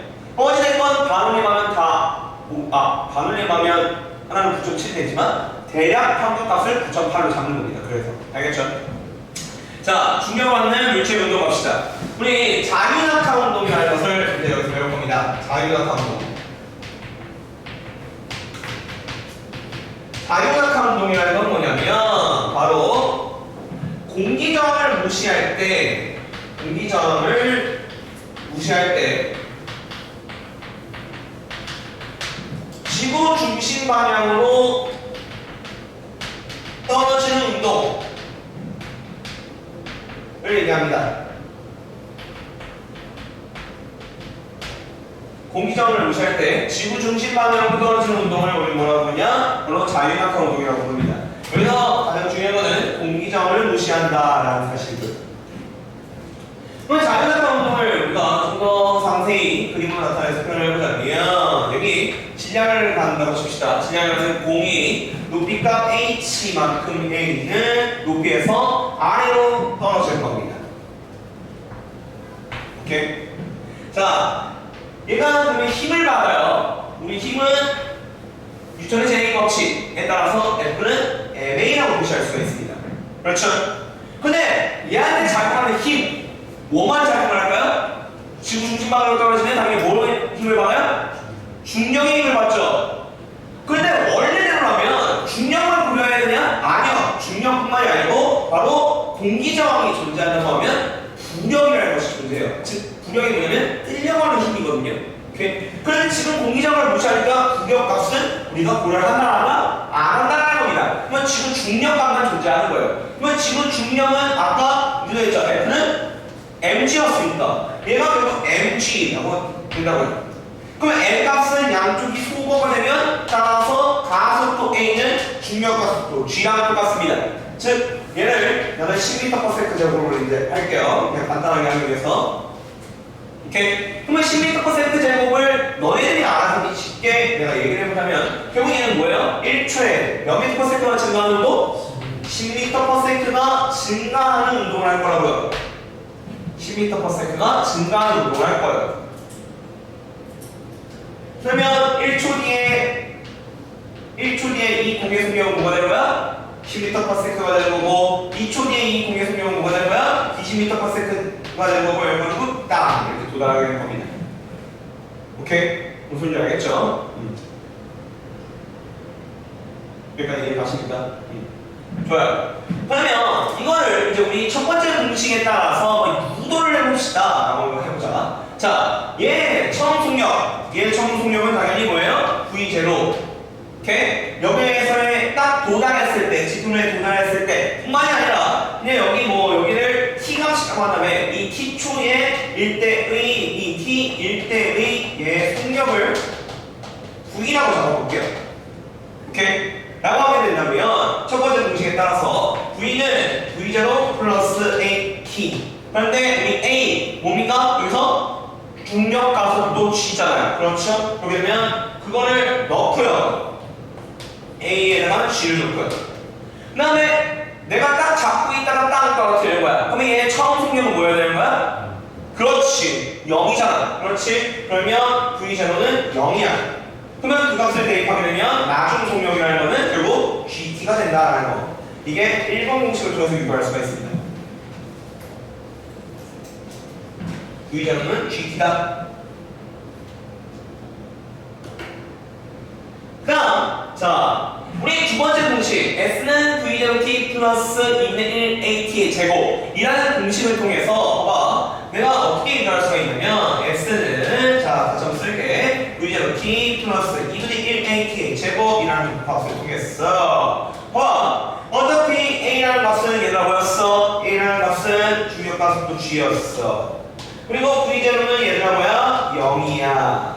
오케이? 그리고 여기서 S는 얘를 올리게 바로 낙하거리 H가 되는 거잖아. 만약 그거를 최종적으로 정리해서 대입해서 딱 해보면 H는 자 V0T 당연히 뭐가 됩니까? 0이 됩니다. 왜냐면 V0는 뭐였으니까? 0이었으니까. 그렇게 되면 결국 얘는 2분의 1 GT의 제곱이 됩니다. 이게 2번 공식이 될 거예요. 그래서 최종적으로 낙하 속도는 뭐가 된다? 우리 자유낙하 운동에서 낙하 속도는 결국 GT가 되고 오케이? 낙하 속도가 결국 V인 거니까 그 다음에 낙하 거리는 뭐가 된다? 낙하 거리는 H가 될 거고 걔는 2분의 1 GT의 제곱이 된다. 이 낙하 거리를 내가 조금 변형해서 낙하 시간으로 유도를 해본다면 낙하 시간 낙하 시간이라는 거는 당연히 t의 값에 대해서 정리를 해달라는 거겠죠? 그렇게 되면 뭐가 되느냐? 그러면 어떻게 되냐면 g분의 2h 거기다가 루트 값을 씌워주시면 됩니다. 이렇게 세 가지로 여러분들이 계산할 때 꼭 알아주시길 바랍니다. 나 조금 분리 잘하는 것 같은데? 시간 생각만 방송까지 지금 우리 방송을 할까? 이게 원래 다른 과목을 하다 보면 그러니까 한 과목을 하다 보면 다른 과목이 좀 재밌을 때가 있거든요. 저는 지구과학은 그냥 제 몸에서 두드러기가 나가지고 도저히 못하겠고 근데 지구과학은 너무 재밌다 씨발. 내가 화성을 왜 외워야 되는데 씨발. 그래가지고 내가 알아서 뭐 할 건데 그거 알아가지고 씨발 돌팔 거야? 그래가지고 약간 그건 재미없고 빅뱅 총도 재미야. 근데 내가 지구의 형성 과정을 알아서 뭐하게 씨발. 뭐 지구의 형성 과정 알면 가가지고 어디 뭐 소개팅녀한테 지구의 형성 과정 아시나요? 씨발 깜짝이 맞으려면 바로. 그러니까 약간 좀 그래. 약간 지구과학은 씨발 약간 뭐 시청들의 게임 같아서 좀 그래. 그런데 물리나 화학은 약간 이 문제 푸는 맛이 있어. 알겠습니다. 갑시다. 자, 그래서 자 진영이 다른 두 문제가 동시에 떨어지는 까닭 거기서부터 한번 가보자. 혹시 자 이과 갈 거다. 뭐야? 문과 갈 거야? 이거 이제 저랑 올해만 보고 이제 마지막이거든요. 나머지들 혹시 대충 선택 과목 연대 두고 있나요? 근데 선택 과목은 물리고 에? 물리 경제. 물리요? 왜요? 왜요? 재밌잖아요. 네? 재미를 선택하는 그런 낭만보다는 일단 성적을 선택하는 낭만을 선택해야 되지 않을까요? 근데 제가 아는 선배들 중에 물리 경제 서울대 경제학과를 근데 경자과는 그냥 말이 문과지 이렇게 그렇긴 하죠. 그렇긴 하지만 그래요? 뭐 일단 심도 있는 생각을 다시 한번 해보시기 바랍니다. 제보를 부탁드릴게요. 알겠죠? 어차피 물리라는 과목을 수능을 보지 않을 건데 수능을 보지 않을 과목에 대해서 너무 많은 공부를 해야 될 수도 있어요. 믿으면 수능을 물리랑 몸조합해가지고 그거 완전 진짜 아싸들의 과목인데요. 이 원래 보통 문과 국룰 선택은 윤사와 상이잖아요. 윤사, 상은, 세윤. 그런데 이제 법과 정치를 선택하는 것과 경제를 선택하는 거는 흔히들 말해서 문과의 이제 아싸하고 아싸 과목인데 일단 거기에 물리까지야. 그럼 이과의 아싸 과목과 문과의 아싸 과목의 총합체가 되는데요? 근데 문과 가고 싶은데 암기근도 싫어. 네? 그렇게 하는데 네.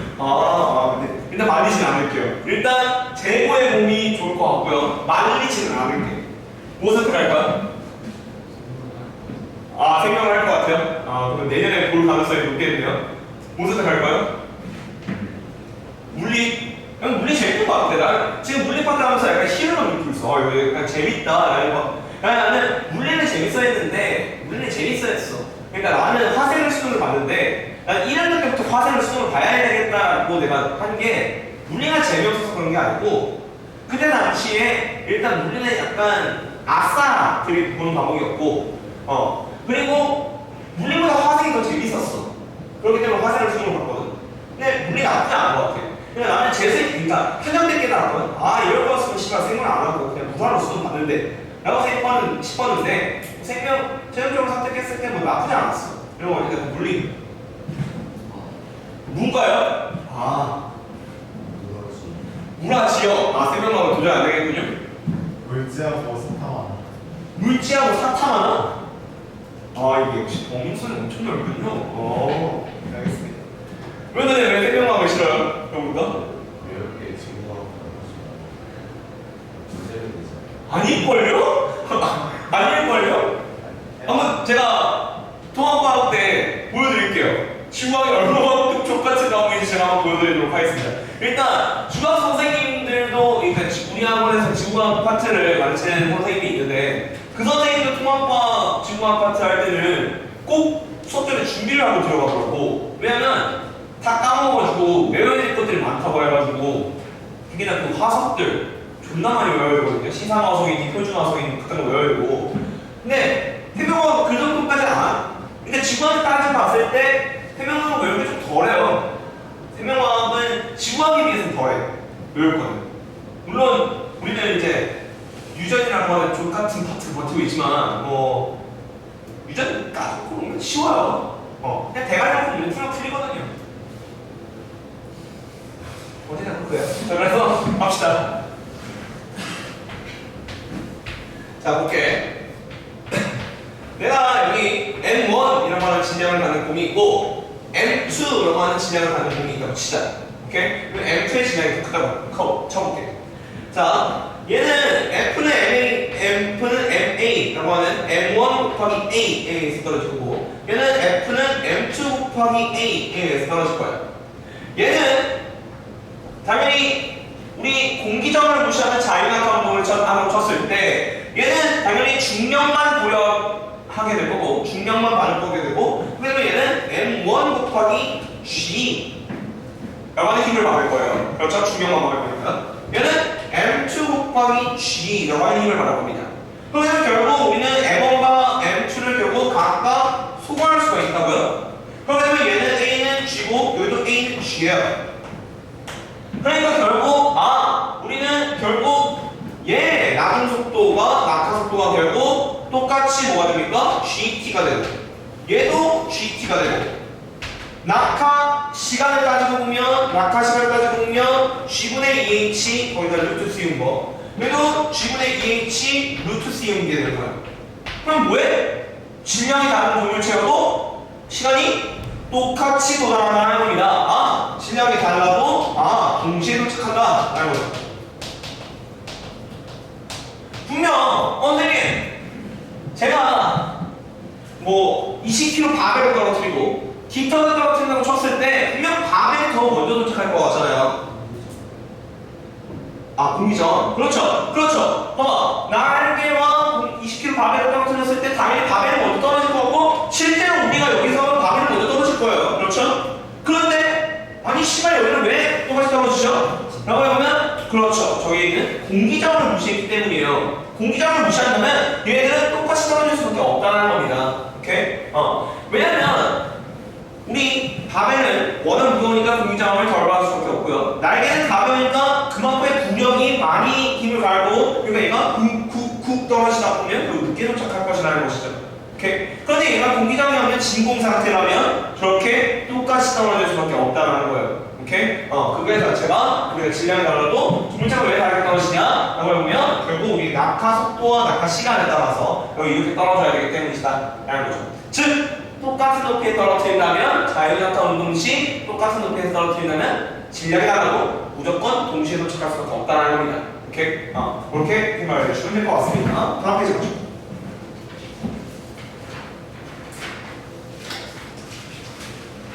자, 이번에는 수평을 던진 물체의 운동을 배워볼 겁니다. 바로 우리는 포물선 운동이라고 해요. 포물선 운동. 네, 포물선 운동 배워봅니다. 자, 포물선 운동이라는 건 뭐냐면 내가 여기에서 이렇게 높이, 아파트 높이에 의해서 이런 거 여러분들 다 이런 장면을 쳐봤잖아요.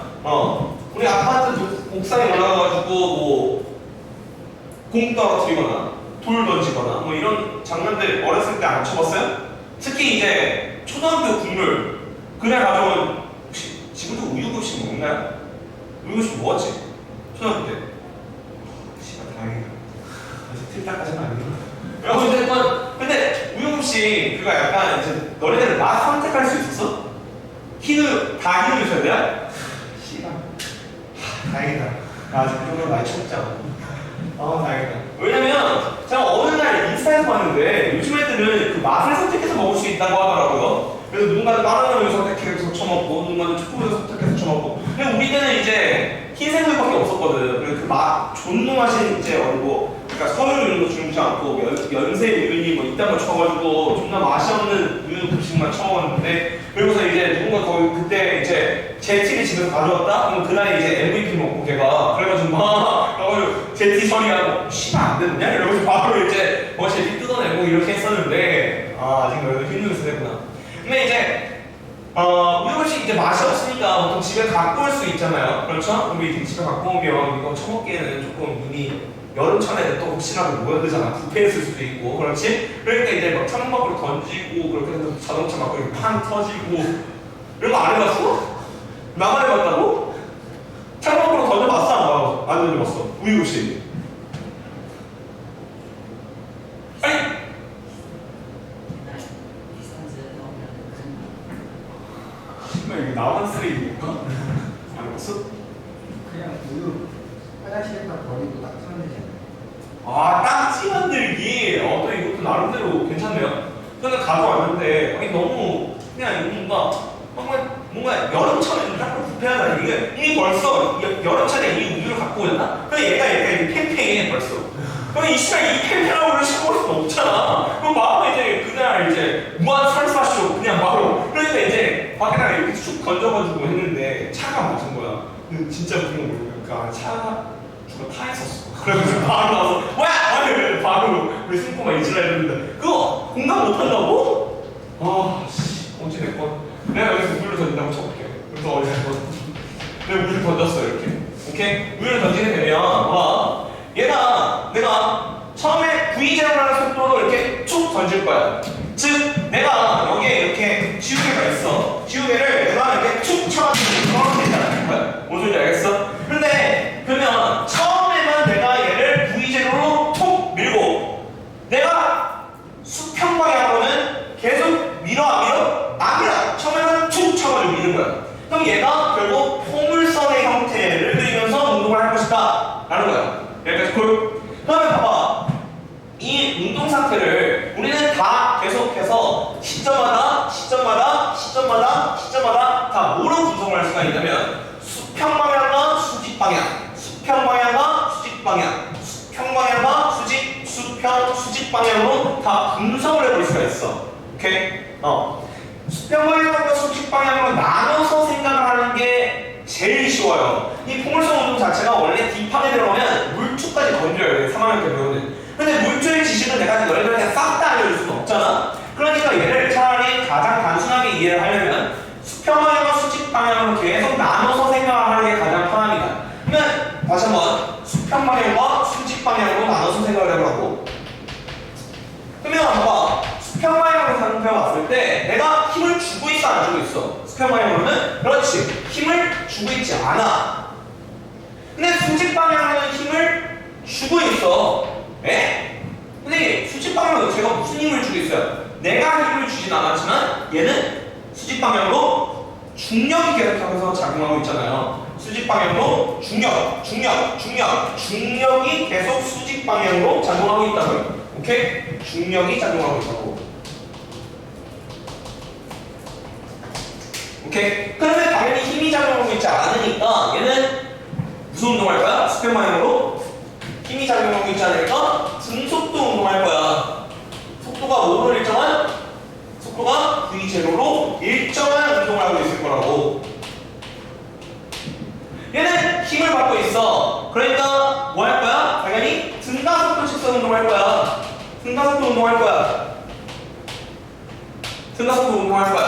뭐로 일정한? 가속도가 뭐로 일정한? 가속도가 G인 중력 가속도로 일정한. 오케이? 여기까지 콜? 이렇게 해서 수직 방향과 수평 방향으로 나눠볼 수가 있는 거라고요. 오케이? 그러면 봐봐. 너희들 떨어지는 거는 뭐와 관련이 있어? 이 물체가 떨어지는 거, 지표면에 도착하는 거는 뭐와 관련이 있어? 수직 방향과 관련이 있는 거잖아. 수평 방향과 관련이 있어 없어? 없어. 그렇지. 떨어지는 건 수평 방향과 관련이 없고 수직 방향과 관련이 있는 거잖아. 오케이? 그런데 요만큼의 거리 R, 요만큼의 거리는 뭐와 관련이 있어? 수평 방향과 관련이 있죠. 그러면 봐봐. 이 R이라는 값을 어떻게 볼 수가 있냐? 라고 해봤을 때 봐봐. 수평 방향으로는 V만큼 계속 일정한 속도를 갖고 있는 등속도 운동을 할 거예요. 그러면 얘는 V0. 오케이? 그 다음에 시간은 뭐예요? 시간 곱해주면 될 거 아니에요? 그게 거리잖아. 시간에다가 속력 곱해주면, 시간에다가 속력 곱해주면 그게 거리잖아. 그렇지?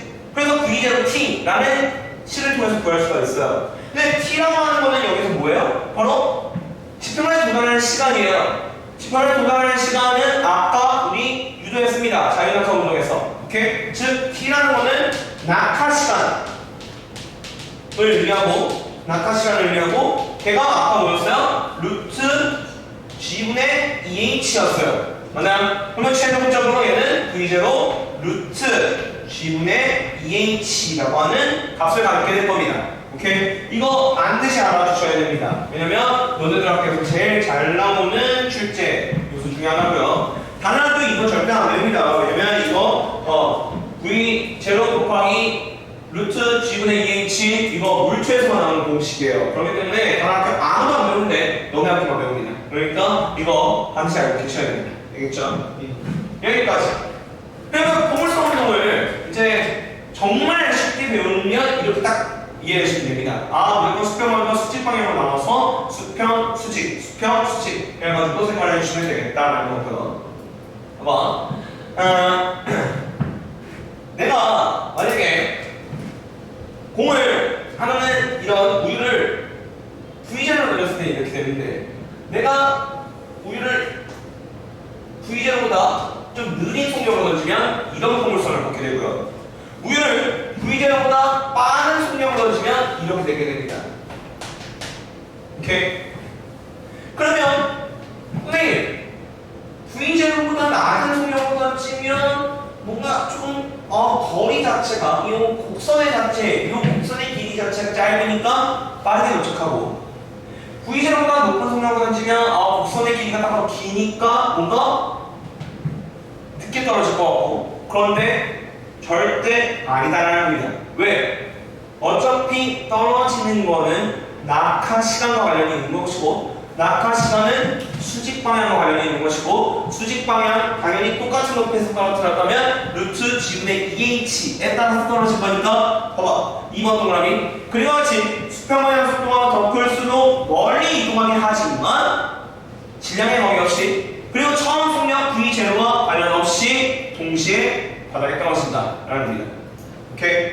그래서 연직 방향으로는 수직 방향으로는 좀 더 무슨 운동을 하기 때문이다? 자유낙하 운동을 하기 때문에 관련 없이 V0가 몇이냐 처음에 던지는 속력이 몇이냐 또는 질량이 몇이냐에 관계없이 동시에 G평면에 도달한다 라는 게 핵심이 되겠습니다.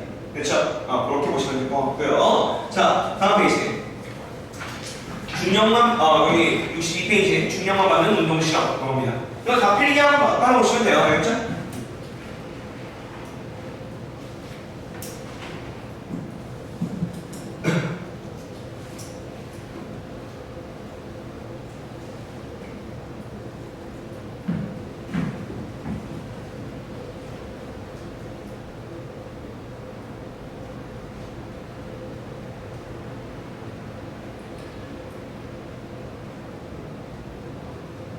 필기 다 하셨으면 62페이지로 넘어오시면 됩니다.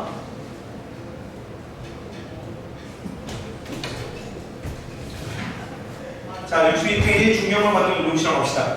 자, 자에다가 A의 동전을 올려놓고 B에다가 동전을 넣었습니다. 오케이? 그러면 내가 자를 그 방향으로 촉 치게 되면 A라고 하는 동전은 어떻게 되겠어? 당연히 자가 없어지게 되는 거야. 자가 없어지기 때문에 이렇게 떨어질 거 아니야? 그 다음에 B라는 동전은 자가 얘를 이렇게 치게 될 거니까 당연히 뭐 할 거야? 포물선 운동할 거야. 즉 A라는 동전을 얘들아 뭐 한다? 자유낙하 운동한다. 오케이? B라는 동전은 무슨 운동한다? 포물선 운동한다 라는 거예요. 오케이? 그러면 하나는 A라는 동전은 자유낙하 운동을 하고 B라는 동전은 포물선 운동한다고 쳤을 때 얘는 빨리 떨어지고 얘는 늦게 떨어질 것이냐? 아니다. 어차피 낙하하는 거는 떨어지는 거는 수직 성분과 관련이 있기 때문에 당연히 낙하 시간이 G분의 pH에 따라서 얘네들이 결국 뭐한다? 동시에 도착한다 라는 게 핵심입니다. 똑같은 높이에서 떨어뜨렸다면, 오케이? 똑같은 높이에서 떨어뜨렸다면. 그래서 실험 결과 A와 B는 동시에 땅에 도착한다. 정리를 보면 A는 자연적 운동하고 B는 포물성 운동하게 될 텐데 질량을 바꿔 실험을 해도, 즉 얘를 더 큰 질량 또는 얘를 더 큰 질량으로 바꿔서 실험을 해도 동시에 도착한다 라는 거고요. 수평방향 속력을 더 크게 하게 되면, 즉 자를 더 세게 치게 되면 이 B의 수평방향 속도가 증가하게 될 것이고, 그럼에도 불구하고 속도는 그럼에도 불구하고 낙하 시간은 뭐하다? 동일하다 라는 겁니다. 그렇죠?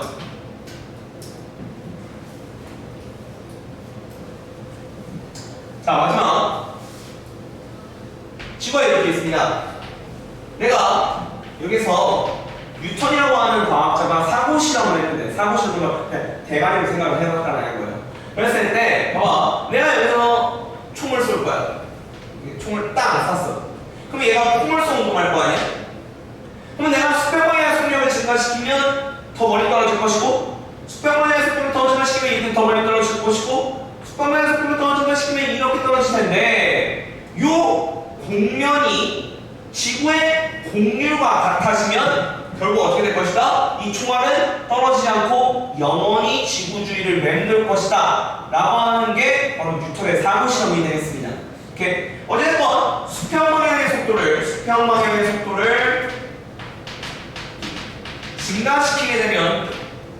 증가시키게 되면 이런 식으로 점점 수평 이동 속도가 증가하기 때문에 이런 식으로 떨어지게 되는데, 요 공률과 지구의 공률이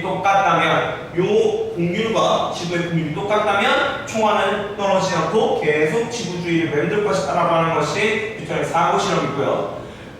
그렇게 최종적으로 이 공률이 지구의 공률과 같아질 때의 수평 방향의 속도는 8km/s입니다. 즉 1초에 8km로 가는 속력으로 던져야 지구의 공률과 똑같다는 건데, 1초에 8km를 던질 수 있는 새끼는 그래서 시간 5탄이인지 못하는 제가 여기서 읽겠어요. 그렇죠? 그러니까 당연히 그런 새끼는 존재하지 않습니다. 알겠죠? 자, 그렇게 되면 다음 페이지 63페이지 마지막입니다.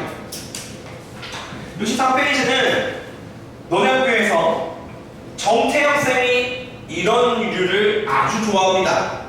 이런 류를 아주 좋아해요. 이런 원론적인 계산하는 거는 지가 공식기도 할 자신이 없으니까 이런 거는 잘 못하고 그냥 대충 얼버무리 이런 게 있어 하면서 넘어가는데, 이런 거는 아주 좋아해요. 왜냐면 진단하고 이렇게 농담담하게 아주 좋은 존재니까 이런 거는 아주 좋아합니다. 오케이? 보시면 자, 왼쪽 표는 뭐냐면 지구 시스템과 역학적 시스템이 상호작용하는 결과고요. 오른쪽은 생명 시스템과 역학적 시스템이 상호작용하는 결과예요. 오케이? 즉 중력이 생명 시스템에 영향을 미치는 결과고요. 왼쪽은 지구와 중력과의 관계라고 보시면 되는 겁니다. 그러면 봐봐, 중력 볼게. 거기 지구 대기의 구성 볼게. 수소나 같이 가벼운 기체는 중력의 영향을 벗어나서 우주 밖으로 날아가고, 무거운, 즉 mg에 따라서 질량이 무거운 질소화산소가 주로 대기를 구성한다. 오케이?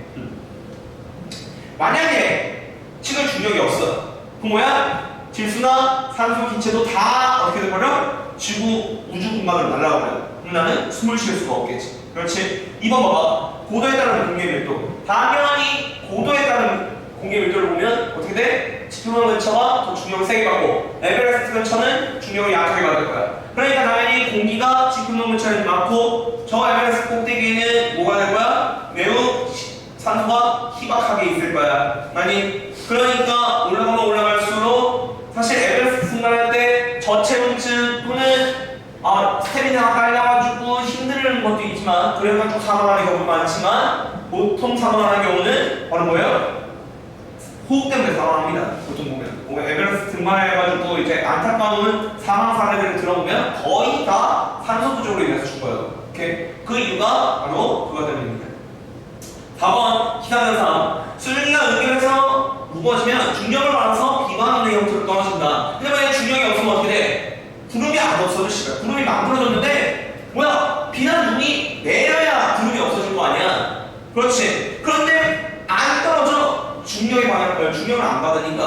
그리고 어떻게 돼? 배에서 구름이 맺혀 있는 상태로 24시간 존재하는 거야. 오케이? 그다음에 6번 봐봐. 중력에 의해 우리 아래 흐르니까 심식작용에 의해서 또는 풍화작용에 의해서 지표를 변화시켜.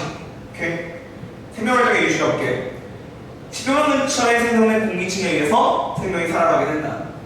그 다음에 3번 봐봐. 우리 기린 같은 경우에는 대가리가 목이 존나게 일어나서 대가리가 저 위에 있어. 근데 몸통이 여기 있잖아. 그러면 봐봐. 너희 당연히 몸통에 뭐가 있을 거야? 심장이 있을 거야. 그럼 심장에서 펌핑해주는 피로 그게 대가리까지 가가지고 머리에다가 뭘 공급해야 돼? 산소를 공급해줄 거 아니야? 그런데 얘가 이렇게 수직으로 중력을 무시하면서 올라가줘야 되니까 심장에서 어마무시한 힘으로 펌핑을 해줘야 된다는 거야. 그러면 심장에서 어마무시한 힘으로 펌핑을 해주려면 심장이 그만큼 뭐 한다? 커야 된다라는 것이. 그리고 기본적으로 혈압도 뭐하다? 높다라는 거야. 봐봐, 육상 동물의 골격. 코끼리 같이 무거운 무게를 갖고 있는 애는 당연히 뭐야? 중력을 더 세게 받아요. 근데 그 중력을 세게 받는데 얘가 쿵쾅 걸어다니려고 하는데 뼈가 단단하지 않고 무르다면 걸어다니면서 뼈가 다 아프죠. 그러면 안 될 거 아니니? 그러니까 뭐야? 육상 코끼리와 같은 무거운 무게를 갖고 있는 애들은 뭐다? 대부분 뼈가 매우 두껍고 단단하다는 겁니다. 오케이? 그거에 비해서 조류 같은 경우에는 중력을 무시하는 채 계속 날아다녀야 돼. 그러다 보니까 그러면 조류 애생기들 저보다 다이어트 해가지고 무게가 덜 나가게 그럴 수는 없거든요. 그러니까 결국 어디에서 질량을 빼야 돼? 바로 뼈에서 질량을 빼야 돼. 그러다 보니까 뼈가 대부분 가볍고 구멍이 송송송송 뚫려 있습니다. 그러다 보니까 너희들 보통 치킨뼈는 우리 뭐로 가능해요? 손으로도 부러뜨릴 수가 있잖아요. 그만큼 무르다는 겁니다. 근데 코끼리뼈 부수면 그렇지 말고 피지컬 나가야지. 그렇지? 자, 그 다음에 혈액의 파마, 아래쪽에 있는 정맥에 있는 파막이 있어서 혈액의 역류를 방지해준다 라는 겁니다. 왜냐면 봐봐, 우리가 정맥이 다시 심장으로 들어가는 피거든. 정맥이라는 것 자체가. 그럼 심장에서 펌프를 빡 눌렀어. 그리고 얘가 피를 쫙 돌아서 심장의 위쪽 부분을 정맥이 연결이 되어 있는데 얘가 끝에 가서는 힘이 떨어지잖아. 힘이 떨어지니까 어떻게 돼? 혈액이 역류해버릴 수도 있단 말이지. 그걸 방지하기 위해서 파막이 존재한다는 겁니다. 그 정도의 예시들만 살펴보면 되고 중력이 없다면 이와 같은 거는 필요가 없다 이렇게 보시면 되는 겁니다. 일어나지 않거나 필요가 없다 라고 보시면 돼요. 중력이 없으면 코끼리의 뼈가 두꺼울 이유도, 조류의 뼈가 구멍이 송송 나 있을 이유도, 오케이? 그리고 기린의 혈압이 높을 이유도 없게 되는 거겠죠. 그렇죠? 그렇게 보시면 될 것 같습니다. 여기까지 하면 오늘의 루리 파트는 끝나게 되겠습니다. 7시 10분에 끝내줘야 왔는데 우리가 35분이나 일찍 끝내야 되는 상황이 어려운데 아까도 말했지만 눈치껏 잘 아시겠죠? 다음 주에는 3시간 일부러 꽉꽉 채워서 수업해야 될 것 같긴 해요. 알겠죠? 새벽 파트 하려면 나머지 파트 해야 되니까. 그래서 오늘 일찍 끝내주는 거니까 오늘 잘 봐주시기로 합니다. 알겠죠? 다음 주에 봅시다. 클리닉은 잠시만요. 우리 그 단톡방 안 들어왔나? 혹시 단톡방 다 들어왔어요? 아직 못 들어왔어요? 잠시만요. 단톡방 들어와야 아마 그 답지들 이런 거 공지를 받을 수 있으니까 지금 들어와 주세요. 잠시만요. 제가 초대해 드릴 테니까.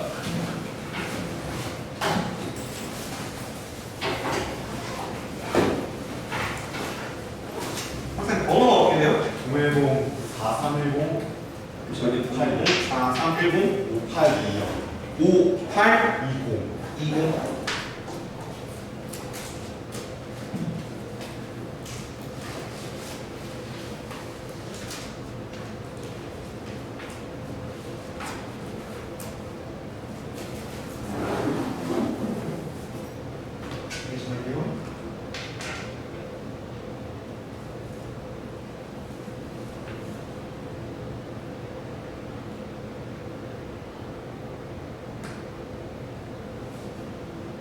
이거 보시면 여기 우리 지금 제가 단톡방에 보내드린 시간표 보시면요. 단톡방에 보내드린 시간표를 보시면 월요일날 클릭 이제 경은클이라고 적혀있는 글씨를 찾아주시면 되거든요.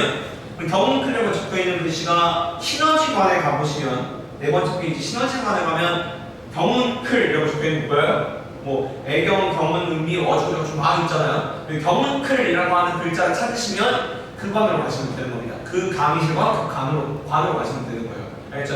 그래서 아마 픽스돼 있을 거예요. 이제 매주마다 이 시간표가 거의 동일할 거거든요. 그러니까 처음에만 세팅을 잘해주면 더 이상 공경할 일이 없겠죠. 그런데 아마 제가 이거 한번 보내주면 이제 그것만 계속 보시면서 아 오늘 클리닉은 여기에 가면 되는구나. 만약에 오늘 너무 아파서 클리닉 못하겠어. 그러면 다른 날 클리닉을 하고 싶어. 그럼 다른 날 클리닉을 했을 때 또 물어보기 또 너희들이 좀 그렇잖아. 그러니까 그러면 항상 이거 보시면서 저희 경클이라고 적혀있는 글씨 찾으면서 하시면 됩니다. 아시겠죠? 대강이시는 거예요. 그렇죠. 대강이신 거죠. 신원지관 대강이신 겁니다. 신원지관은 어디냐면 혹시 깡구치킨 알아요? 아니면 그 뭐지 양평의 장국 알아요? 아무것도 몰라. 신원지관이라고 아마 네이버 지도에 검색하시면 나올 겁니다. 아시겠죠? 아니면 롯데리아 알아? 롯데리아 맞은편에 약간 크게 있는 카페 있거든. 그 건물 2층이야. 알겠지? 어쨌건 고생하셨습니다. 클리닉 가신 분들은 신원지관 가면 돼요.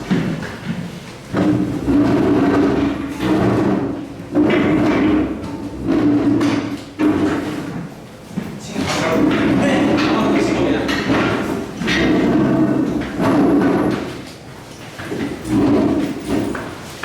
고생했어.